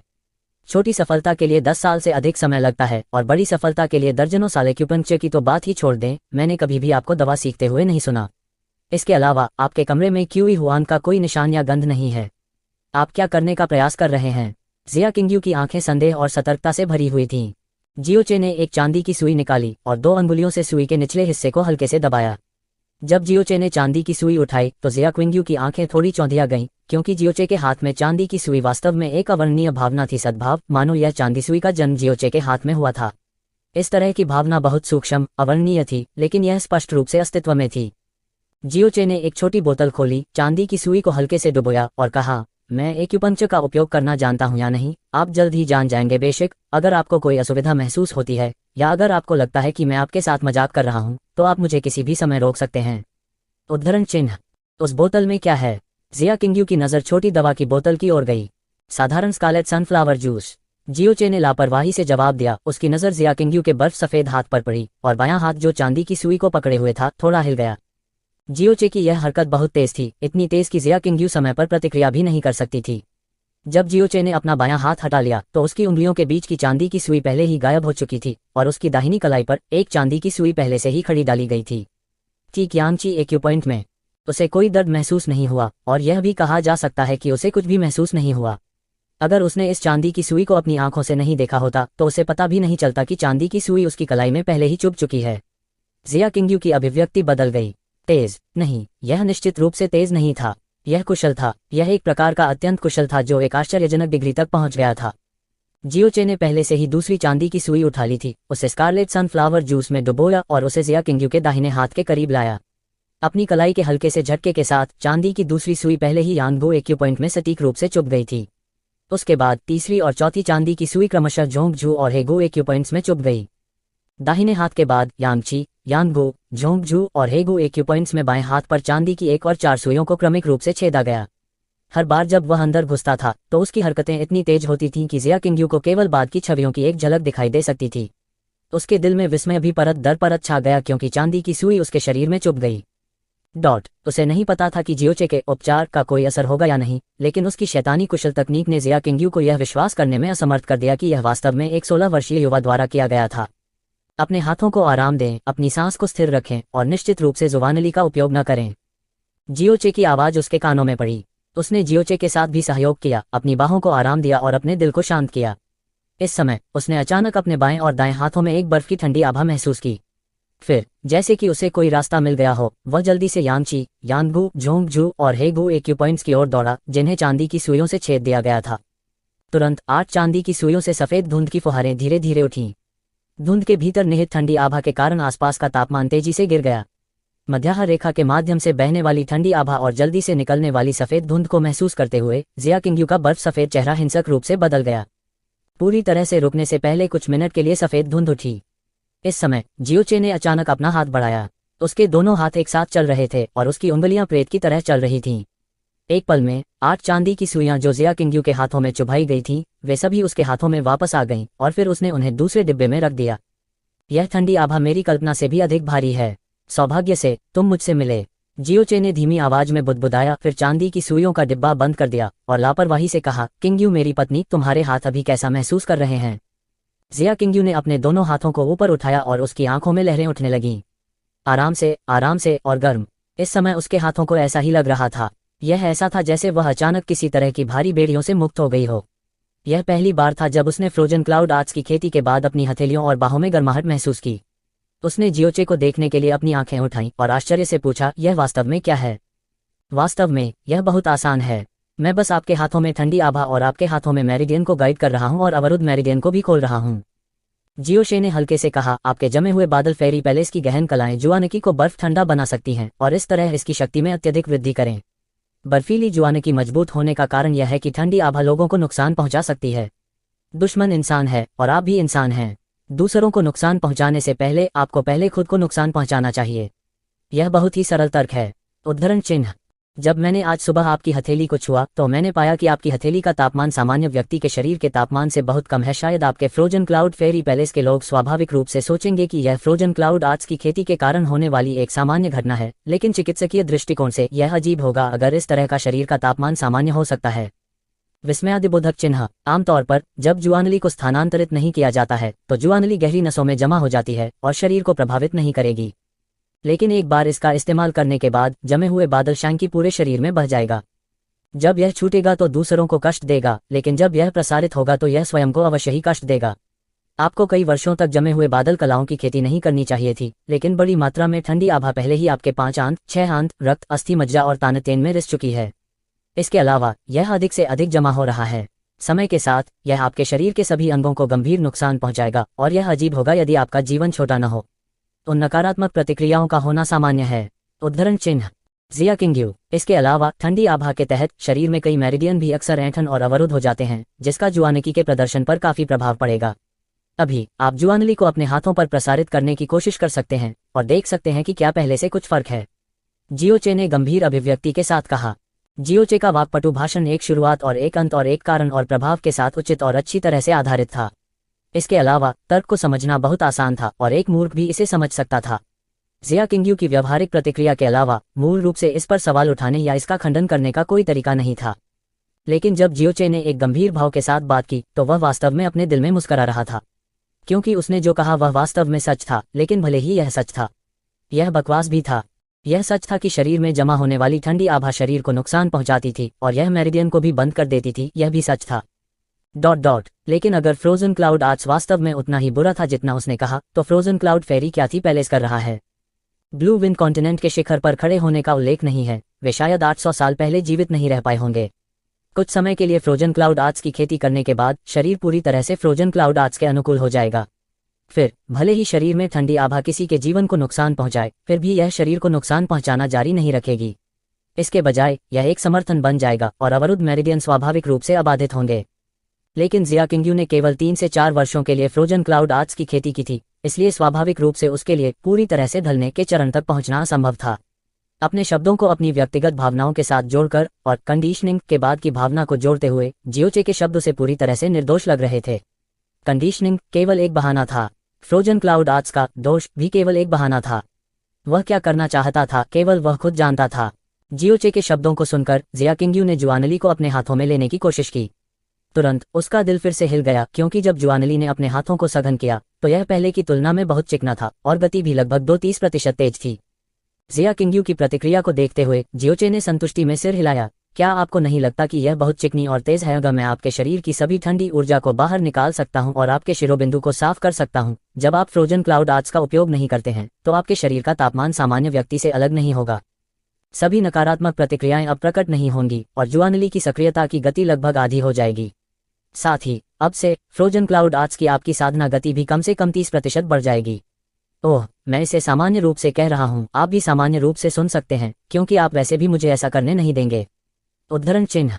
जैसे ही जियोचे ने बात की, उसने पहले से ही अस्पताल से लाई गई चीजों को पैक करना शुरू कर दिया था। अभी आपने कहा कि फ्रोजन क्लाउड आर्ट्स की खेती की गति 30% बढ़ जाएगी। जिया किंग्यू ने अचानक अपना सिर झुका लिया। जियोचे के शब्दों ने उसे पूरी तरह से झकझोर दिया, इस हद तक झकझोर दिया कि वह उस पर विश्वास करना चाहती थी लेकिन असमर्थ थी। एक गोली जो 1 या 2 साल में एक व्यक्ति की खेती की गति को 10 से 20% तक बढ़ा सकती है, एक दुर्लभ खजाना था जिस पर किसी को शक नहीं होगा। यह उस पर खून खराबा करने के लिए काफी था। लेकिन जियोचे के शब्दों का अर्थ वास्तव में 30% की स्थायी वृद्धि थी। यह वाक्य चौंकाने से कहीं अधिक था। अगर कोई निश्चित चीज या कोई निश्चित स्थिति थी जो स्थायी रूप से किसी व्यक्ति की गहन साधना गति को 30% तक बढ़ा सकती थी, तो जिया किंग्यू को कोई संदेह नहीं था कि दुनिया के सभी नायब बाहर निकल आएंगे और इसके लिए लड़ेंगे उनकी पूरी ताकत के साथ। हाँ, जियोचे ने सिर हिलाया। यह आप पर निर्भर है कि आप इस पर विश्वास करते हैं या नहीं।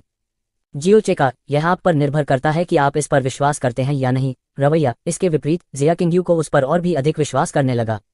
इसके अलावा उसके द्वारा इलाज किए जाने के बाद की भावना एक तथ्य थी कि उसने व्यक्तिगत रूप से इसका अनुभव किया था। उसके आकस्मिक रूप से कहे गए चौंकाने वाले शब्दों का सामना करते हुए वह पहले से ही बहुत अधिक संदेह पैदा करने में असमर्थ थी। इस एहसास ने खुद को भी हैरान कर दिया।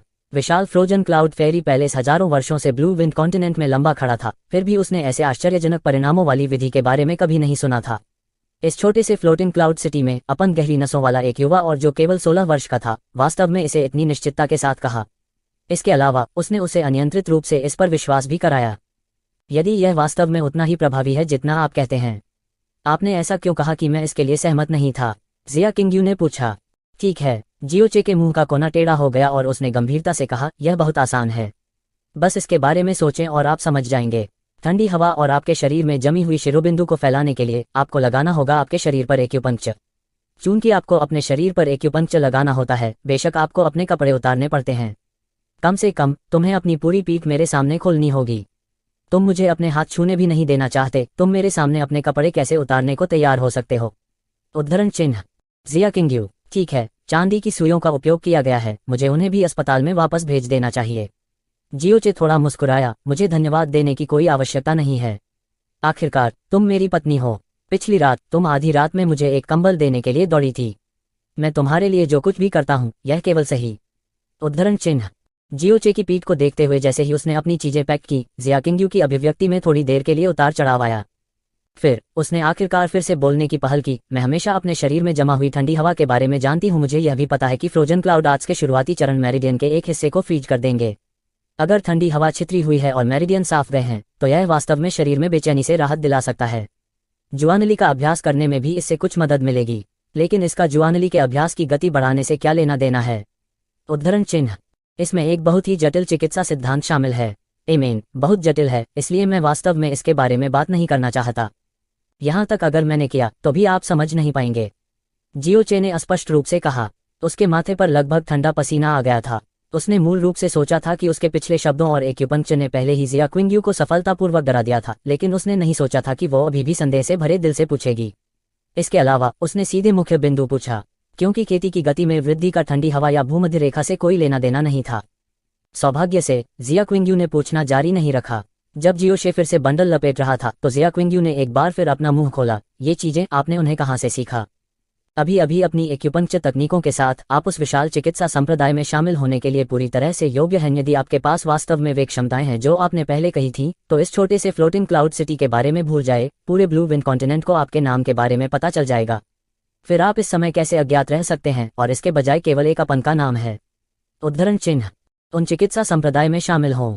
जियोचे ने तिरस्कार में अपने होठों को मोड़ा, फिर अपना चेहरा घुमाया और शांति से कहा, ये सब मुझे मेरे गुरु ने सिखाए थे। आपका स्वामी? जिया किंगयू की वर्धमान भौहें थोड़ी हिल गईं। उसने जियोचे के मास्टर होने के बारे में कभी नहीं सुना था। मेरे गुरु एक महान चिकित्सक हैं। वह जीवन भर दवा का अभ्यास करता रहा है, अनगिनत लोगों की जान बचाता रहा है और घायलों की मदद करता रहा है। जब मैं बहुत छोटा था तब मैं उनसे मिला था।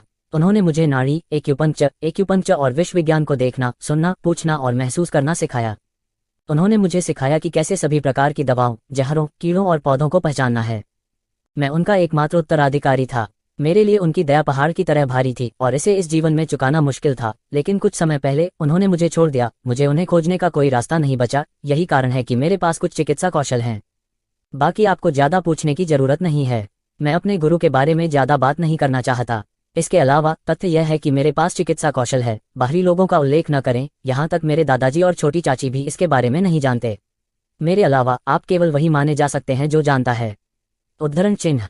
अपने मृत गुरु के बारे में सोचते हुए जियोचे के चेहरे पर उदासी और याद ताज़ा हो गई। यह उनकी सबसे सच्ची भावना थी, जिसमें झूठ या ढोंग का नामो निशान नहीं था। इस तरह की सच्चाई ने जिया किंगयू को भी संक्रमित कर दिया था और वो जियोचे की बातों पर पूरी तरह से विश्वास करती थी। उसने धीरे से कहा, इतनी कम उम्र में आपको इतने अद्भुत एक्यूपंक्चर कौशल देने में सक्षम होने के लिए ऐसा लगता है कि आपके गुरु को एक महान डॉक्टर होना चाहिए। वह दुनिया का सबसे बड़ा डॉक्टर है, कोई और नहीं। जियोचे ने अतुलनीय दृढ़ संकल्प के साथ कहा। जियोचे की अभिव्यक्ति ने जिया किंगयू के दिल के संदेह को अवचेतन रूप से कम कर दिया। थोड़ी हिचकिचाहट के बाद उसने आखिरकार अपना मन बना लिया। तो क्या आप सुनिश्चित हैं कि आपने मेरी साधना गति को स्थायी रूप से 30% बढ़ाने के बारे में जो कहा था वह सच है? चूंकि मैंने यह कहा, मैं एक डॉक्टर के रूप में अपने गुरु की प्रतिष्ठा को अपमानित नहीं करूंगा। आप नहीं हो सकते। इसे आजमाना चाहते हैं, है ना? जिया किंगयू ने राहत की एक छोटी सी सांस ली और अपनी निगाहें एक तरफ घुमा ली। क्या आप सुनिश्चित हैं कि मुझे केवल अपनी पीठ दिखाने की जरूरत है? जियोचे की आंखें चमक उठीं और उन्होंने मुस्कुराते हुए अपना चेहरा आगे बढ़ाया और कहा, यदि आप वास्तव में सब कुछ दिखाना चाहते हैं तो वह भी ठीक है। जिया किंगयू ने अपनी बाहें उठाईं और अपनी लाल आस्तीन की एक लहर के साथ ठंडी हवा के अचानक झोंके ने जियोचे के पूरे शरीर को काम दिया। वह पलंग के पास गई और हल्के से बोली, चलो शुरू करते हैं।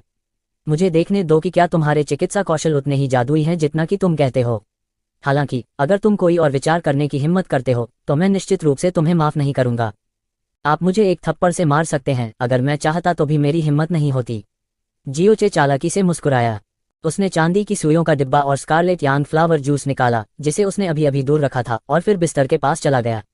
एक गंभीर अभिव्यक्ति के साथ उसने जिया किंग्यू से कहा, जो पहले से ही बिस्तर पर बैठी थी, अपने कपड़े उतारो। यह एक बहुत ही शुद्ध शब्द था, लेकिन जब जियोचे ने यह कहा तो इसने एक अच्छी महिला को धमकाने की भावना को दूर कर दिया। यह कल्पना करना आसान था कि जिया क्विंग्यू, जो हमेशा बर्फ की तरह शुद्ध और जेड की तरह शुद्ध थी, को इन 3 शब्दों को सुनकर किस तरह की प्रतिक्रिया होगी। हालांकि अपनी साधना गति को स्थायी रूप से 30% तक बढ़ाने का प्रलोभन वास्तव में था भी महान। यह इतना महान था कि यह कहा जा सकता था कि कोई जुआंजे इसका विरोध नहीं कर पाएगा, क्योंकि अगर यह वास्तव में सफल हुआ तो इसका मतलब होगा कि समान स्तर की प्रतिभा, समान स्तर के गहन कौशल और समान वातावरण और संसाधनों के साथ 3 साल की साधना की उन्नति प्रतिद्वंद्वी की 4 साल की साधना के बराबर होगी। 100 वर्षों के बाद यह विरोधी की 30 वर्षों की साधना को पार कर जाएगा।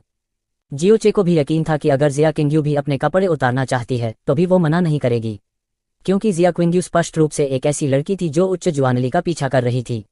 अन्यथा वह जमे हुए बादल परी पैलेस में शामिल होने के लिए अपनी भावनाओं और इच्छाओं को अलग करने के परिणामों की अवहेलना नहीं करती। यदि यह वास्तव में वैसा ही था जैसा उसने कहा था, तो इस तरह की कीमत पूरी तरह से इसके लायक थी। इसके अलावा यह केवल उसकी पीठ को उजागर कर रहा था, बस इतना ही। ऐसा सोचते हुए जिया किंग्यू ने जियोचे की ओर पीठ कर ली। उसकी छाती हल्की सी उठी और गिरी, लेकिन उसका दिल पहले से ही आईने की तरह शांत था। उसने अपनी आंखें बंद कर ली और अपने कपड़े खोल दिए। चमकीले लाल कपड़े धीरे धीरे उसके महकते कंधों और जेड जैसे हथियारों के नीचे सरक गए। तुरंत चमकदार सुंदरता की जेड जैसी पीठ जियोचे की आंखों के सामने बिना किसी आवरण के दिखाई दी। उसने ब्रोकेड रजाई खींची और अपनी छाती को ढंक लिया। नीचे खिसकने वाले लाल कपड़ों ने उसके पूरे और आकर्षक नितंबों को ढंक दिया और उसकी जेड की चिकनी वक्र पीठ को उजागर कर दिया। वह वास्तव में पतली थी, लेकिन उजागर नहीं हुई थी और अतुलनीय रूप से उज्ज्वल और सुंदर थी। उसके कंधों और गर्दन की त्वचा और भी कोमल और निर्दोष थी। इसे देखते हुए जियोशे की आंखें सीधी थीं और वह दंग रह गया। तुरंत शुरू करें, आपको अन्य विचार करने की अनुमति नहीं है। जिया किंग्यू ने अपनी आंखें बंद कर लीं और ठंडेपन से कहा, क्या एक महिला का शरीर उसके पति द्वारा देखा जाना नहीं है? जियोचे ने ध्यान से अपने आप में बुदबुदाया। फिर उसने अपना मुंह बंद किया और चांदी की सुइयां उठा लीं। जैसे ही चांदी की सुइयां उसके हाथों में लगी, उसके भाव भी गंभीर हो गए।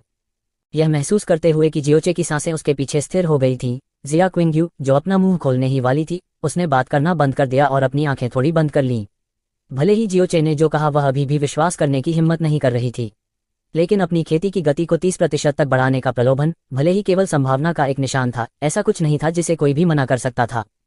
हवा की आवाज थोड़ी हिल गई। जियोचे की कलाई के मूवमेंट के बाद एक चांदी की सुई ने जिया किंग्यू की जेड लाइट बैक पर तियानजोंग एक्यूपंक्चर बिंदु को हल्के से छेद दिया। उसकी उंगलियां उसकी त्वचा को बिल्कुल भी नहीं छूती थीं। जियोशे की उंगलियां ऐसे हिलने लगी जैसे वे उड़ रही हों। उसके द्वारा एक के बाद एक चांदी की सुई उठाई गई और जल्दी और सटीक रूप से जिया किंग्यू की पीठ में चुभो दी गई। यह इतनी तेज थी कि लगातार हिलने वाली तस्वीर ही देखी जा सकती थी। जिया किंग्यू ने अपनी आंखें बंद कर लीं और अपना सारा ध्यान अपनी पीठ पर केंद्रित कर लिया। उसने ध्यान देना शुरू किया कि हर बार जब चांदी की सुई उसकी पीठ में चुभती है तो उसके साथ जुआनिकी का निशान भी होता है। इस खोज ने तुरंत जिया किंग्यू के दिल को छू लिया। वह जियोचे के शरीर की स्थिति के बारे में बहुत स्पष्ट थी। अपनी अपन गहरी शिराओं के साथ वह केवल प्रारंभिक गहन दायरे के पहले स्तर पर ही रह सकता था। वह जो उपयोग कर सकता था वह केवल सबसे बुनियादी, सबसे छोटा जुआनिकी था। और हर बार एक चांदी की सुई उसकी पीठ में चुभ जाती थी। हालांकि साथ वाली जुआनिकी उसके लिए छोटी थी, एलिमेंट्री प्रोफाउंड रियल जुआनली के पहले स्तर तक यह व्यवहारिक रूप से ताकत की सीमा थी। वह नहीं जानती थी कि जियोचे जुआनली को अपनी चांदी की सुइयों में क्यों डालना चाहता था, लेकिन इसका स्पष्ट अर्थ यह था कि उसने जो भी सुई चुभाई वह अपनी पूरी ताकत लगा रही थी। क्योंकि पिछली 8 सुइयां बहुत जल्दी पूरी हो गई थीं, उसका ध्यान भी जियोचे की तकनीक पर केंद्रित था, इसलिए उसने इस बिंदु पर ध्यान नहीं दिया। अब जब उसने यह देखा तो उसका दिल थोड़ी देर के लिए शांत नहीं हो सका। इस समय उसकी पीठ में 23 सुइयां चुभाई जा चुकी थीं। जियोचे की गति भी स्पष्ट रूप से धीमी हो गई थी।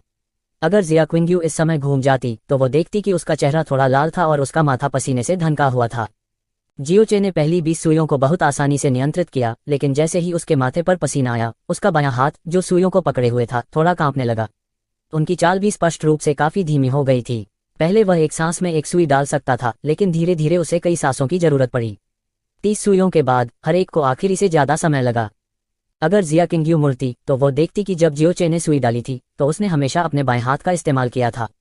वह बाएं हाथ का नहीं था, और ऐसा इसलिए नहीं था क्योंकि वह अपने बाएं हाथ से अधिक कुशल था, बल्कि स्काई पॉइजन पल के कारण था जो उसके बाएं हाथ की हथेली में दिखाई देता था। हर बार जब चांदी की सुई डाली जाती थी तो उसके हाथ की हथेली में स्काई पॉइजन पल एक बार थोड़ा सा चमक जाता था। स्काई पॉइजन पल की शक्ति चांदी की सुई के साथ चुपचाप जिया किंगयू के शरीर में प्रवेश कर गई। बेशक यह शक्ति निश्चित रूप से किसी प्रकार का विष नहीं थी, बल्कि एक प्रकार की शुद्धिकरण शक्ति थी। स्काई पॉइजन पल में दुनिया के सभी जहरों को शुद्ध करने की क्षमता थी, और यह जहर न केवल उन जानलेवा जहरों के लिए था, बल्कि शरीर में हानिकारक या अत्यधिक अशुद्धियां भी थीं। हालांकि यह मज्जा को धोने और शिरोबिंदु को साफ करने जैसा नहीं था, और स्काई पॉइजन पल की क्षमता का उपयोग करना यही मुख्य कारण था कि उसने आज जिया किंगयू में सुइयों को डालने के लिए इतना प्रयास क्यों किया। ठंडी हवा को दूर भगाना और भूमध्य रेखाओं को साफ करना बस गुजर जाने जैसा था। वो वास्तव में क्या कर रहा था? जिया किंगयू को गहरी शुरुआत खोलने में मदद कर रहा था। 1 मिनट बीता, 10 मिनट बीता, 15 मिनट बीता। चांदी की सुइयों से धीरे धीरे ठंडी हवा के झोंके उठे, और आधे घंटे के बाद जिया किंगयू की पीठ में पहले से ही कुल 54 सुई चुभई जा चुकी थी। जियोचे का हाथ आखिरकार इस समय रुक गया, लेकिन यह केवल आधे मिनट से भी कम समय के लिए रुका और अचानक फिर से बाहर आ गया। उसके हाथ नाचने लगे और जिया किंगयू की पीठ से चांदी की सुइयों को जल्दी से खींच लिया गया। पलक झपकते ही कुल 54 चांदी की सुइयां जिया किंगयू की पीठ से गायब हो गई थीं। जिया किंगयू की जेड पीठ अभी भी बर्फ की तरह चिकनी थी, सबसे शुद्ध और सबसे निर्दोष सफेद जेड की तरह। जियोचे की बेहद कुशल तकनीक के तहत एक निशान भी पीछे नहीं छूटा। हो गया। जियोशे ने चांदी की सुई वापस ले ली और राहत की लंबी सांस ली। जिस क्षण सभी चांदी की सुइयों को बाहर निकाला गया, जिया किंगयू को ऐसा लगा जैसे वह अचानक स्वर्ग में आ गई हो। उसका पूरा शरीर अवर्णनीय रूप से गर्म और आरामदायक था, जिससे उसे विश्वास नहीं हो रहा था कि यह वास्तव में उसका अपना शरीर है। उसने अपने कपड़े वापस खींच लिए और तुरंत अपनी जुआनली को चैनल किया। जब फ्रोजन क्लाउड आर्ट्स को प्रसारित किया गया तो वह तुरंत डर गई, क्योंकि उसकी जुआनली को उसके विचारों के साथ लगभग तुरंत प्रसारित किया गया था। उसके शरीर के भीतर संचलन की गति और सहजता न जाने पहले से कितनी गुना अधिक थी। करीब 4 साल तक फ्रोजन क्लाउड आर्ट्स की खेती करने के बाद वह अभी भी अक्सर ऐसी स्थितियों का सामना करती थी जहां वह इसे पूरी तरह से नियंत्रित करने में असमर्थ थी। लेकिन अब अपने शरीर के भीतर फ्रोजन क्लाउड आर्ट्स के प्रवाह को महसूस करते हुए उसे पूरा यकीन था कि उसके वर्तमान शरीर की स्थिति के साथ वह पहले से ही फ्रोजन क्लाउड आर्ट्स को पूरी तरह से नियंत्रित कर सकती है। इस वजह से फ्रोजन क्लाउड आर्ट्स की खेती की गति स्वाभाविक रूप से एक स्तर तक बढ़ जाएगी। वह, जिसे मूल रूप से बहुत उम्मीद नहीं थी, इस परिणाम से सुखद आश्चर्य हुआ। साथ ही उसे गहरा सदमा भी लगा। सदमा लगा कि जियोचे की बातें वास्तव में सच हो गई थीं, और परिणाम जो उसने कहा उससे भी बेहतर प्रतीत हुआ। उसे विश्वास था कि यदि उसके वर्तमान शरीर की स्थिति उसके स्वामी द्वारा देखी जाएगी तो उसे निश्चित रूप से बहुत धक्का लगेगा। अब क्या तुम मुझ पर विश्वास करते हो? जियोचे की आवाज उसके कानों के पास से सुनाई दी, लेकिन यह विशेष रूप से कर्कश और कमजोर लग रही थी। जिया किंगयू अपने झटके से मुड़ी, जियोचे की ओर देखा और देखा कि वो बिस्तर के फ्रेम के खिलाफ शक्तिहीन रूप से झुका हुआ था। उसका माथा और उसके शरीर के सारे कपड़े पहले से ही पसीने में भीग चुके थे, और उसका चेहरा और भी भयावह रूप से पीला पड़ गया था, जैसे कि वह अभी अभी किसी गंभीर बीमारी से पीड़ित हुआ हो। प्रत्येक सुई में जुआनकी डालने के बारे में सोचते हुए उसके दिल में अचानक दर्द का निशान दिखाई दिया। एक तरह का एहसास जैसे उसे सुई चुभ रही हो। इस तरह की भावना ने उसके मन की स्थिति को थोड़ा अव्यवस्थित कर दिया, क्योंकि वास्तव में उसके मन में इस व्यक्ति के प्रति दिल का दर्द था जो केवल नाम के लिए था, और उसके साथ कभी भी किसी भी तरह की बातचीत नहीं हो सकती थी। मुझे विश्वास है कि आप वास्तव में एक प्रतिभाशाली डॉक्टर हैं। जिया किंगयू ने एक जटिल नजर से उसकी ओर देखा। तो तुम, जिन्हें फ्लोटिंग क्लाउड सिटी में हर कोई नीचे देखता है, वास्तव में इतनी आश्चर्यजनक क्षमता है। लेकिन तुम स्पष्ट रूप से जानते हो कि मेरे मन में तुम्हारे लिए कोई भावना नहीं है, और 1 महीने के बाद मैं तुम्हें हमेशा के लिए छोड़ दूंगा। तुमने यह सब क्यों उजागर किया मेरे सामने? तुमने मुझ पर इतना बड़ा एहसान किया है, और मेरे लिए तुमने अपनी जान जोखिम में डाली है। उद्धरण चिन्ह। एहसान। यह वास्तव में एक अतुलनीय महान एहसान था। 3 कारण। जियोचे, जो थका हुआ था, हाँफ रहा था, लेकिन उसका चेहरा मुस्कुराहट से भरा हुआ था। लगभग हर कोई मुझे नीचे देखता है, और आपको मुझे नीचे देखने का पूर्ण अधिकार है। लेकिन आपने नहीं किया, और हमेशा मेरी दयनीय गरिमा की रक्षा करने की पूरी कोशिश कर रहे हैं। कल रात, क्योंकि आप चिंतित थे, आप मुझे खोजने के लिए निकले, और चुपचाप मुझे एक कंबल भी भेजा। जो मेरे साथ अच्छा व्यवहार करते हैं, मैं करूंगा उनके साथ हमेशा बेहतर व्यवहार करें। उद्धरण चिन्ह। जिया किंगयू। दूसरा कारण। आखिरकार तुम मेरी पत्नी हो। जिया किंगयू ने अपना मुंह खोला, लेकिन कुछ भी कहने में असमर्थ थी। तीसरा कारण, और सबसे महत्वपूर्ण कारण भी। जियोशे के चेहरे पर मुस्कान स्पष्ट हो गई। मुझे लगता है कि तुम अपने कपड़े उतारने के बाद बहुत अच्छी लगोगी। उद्धरण चिन्ह डॉट डॉट डॉट उद्धरण चिन्ह। जब भी जियोशे उसे अपने घटिया मुंह से छेड़ता तो वह हमेशा उसे ठंडे दिमाग से देखती, लेकिन इस बार उसके पीले चेहरे पर सस्ती मुस्कान देखकर वह खुद को गुस्सा करने के लिए नहीं ला सकी। मैंने समझाना समाप्त कर दिया है। जियोचे ने अपना हाथ बढ़ाया और अपने द्वारा लाए गए दवाई के बर्तन की ओर इशारा किया। मेरी पत्नी किंगयू, जाओ उस बर्तन में दवा डालो और इसे पी लो। जिया किंगयू ने उसे गहराई से देखा और यह नहीं पूछा कि यह कौन सी दवा थी। वह चली गई, अंदर दवा उंडेल दी और एक घूंट में पी गई। यह केवल पहला उपचार है। यदि आप भविष्य में अपनी वर्तमान स्थिति को बनाए रखना चाहते हैं तो आपको कुल 7 उपचार की आवश्यकता होगी।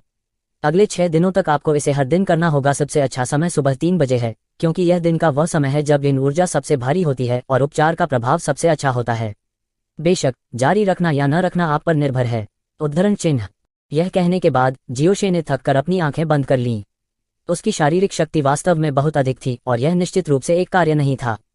अच्छे से आराम करो। जिया क्विंगयू की निगाहें और भी जटिल हो गईं।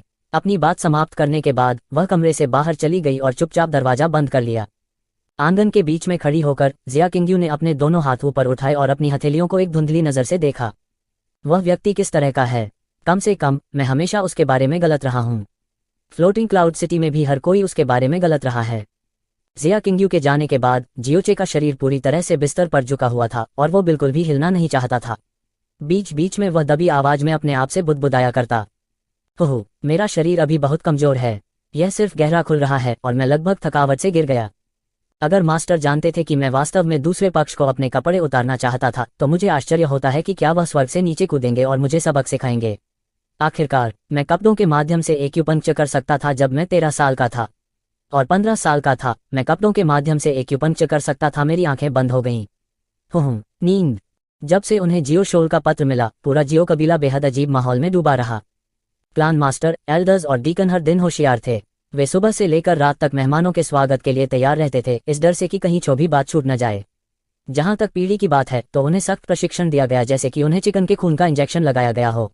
यहाँ तक उनके सपनों में भी इन कुछ दिनों में उन्हें अचानक सफलता मिलेगी और इस तरह उन्हें जियो शोल के परिवार में लाए जाने की संभावना बढ़ जाएगी।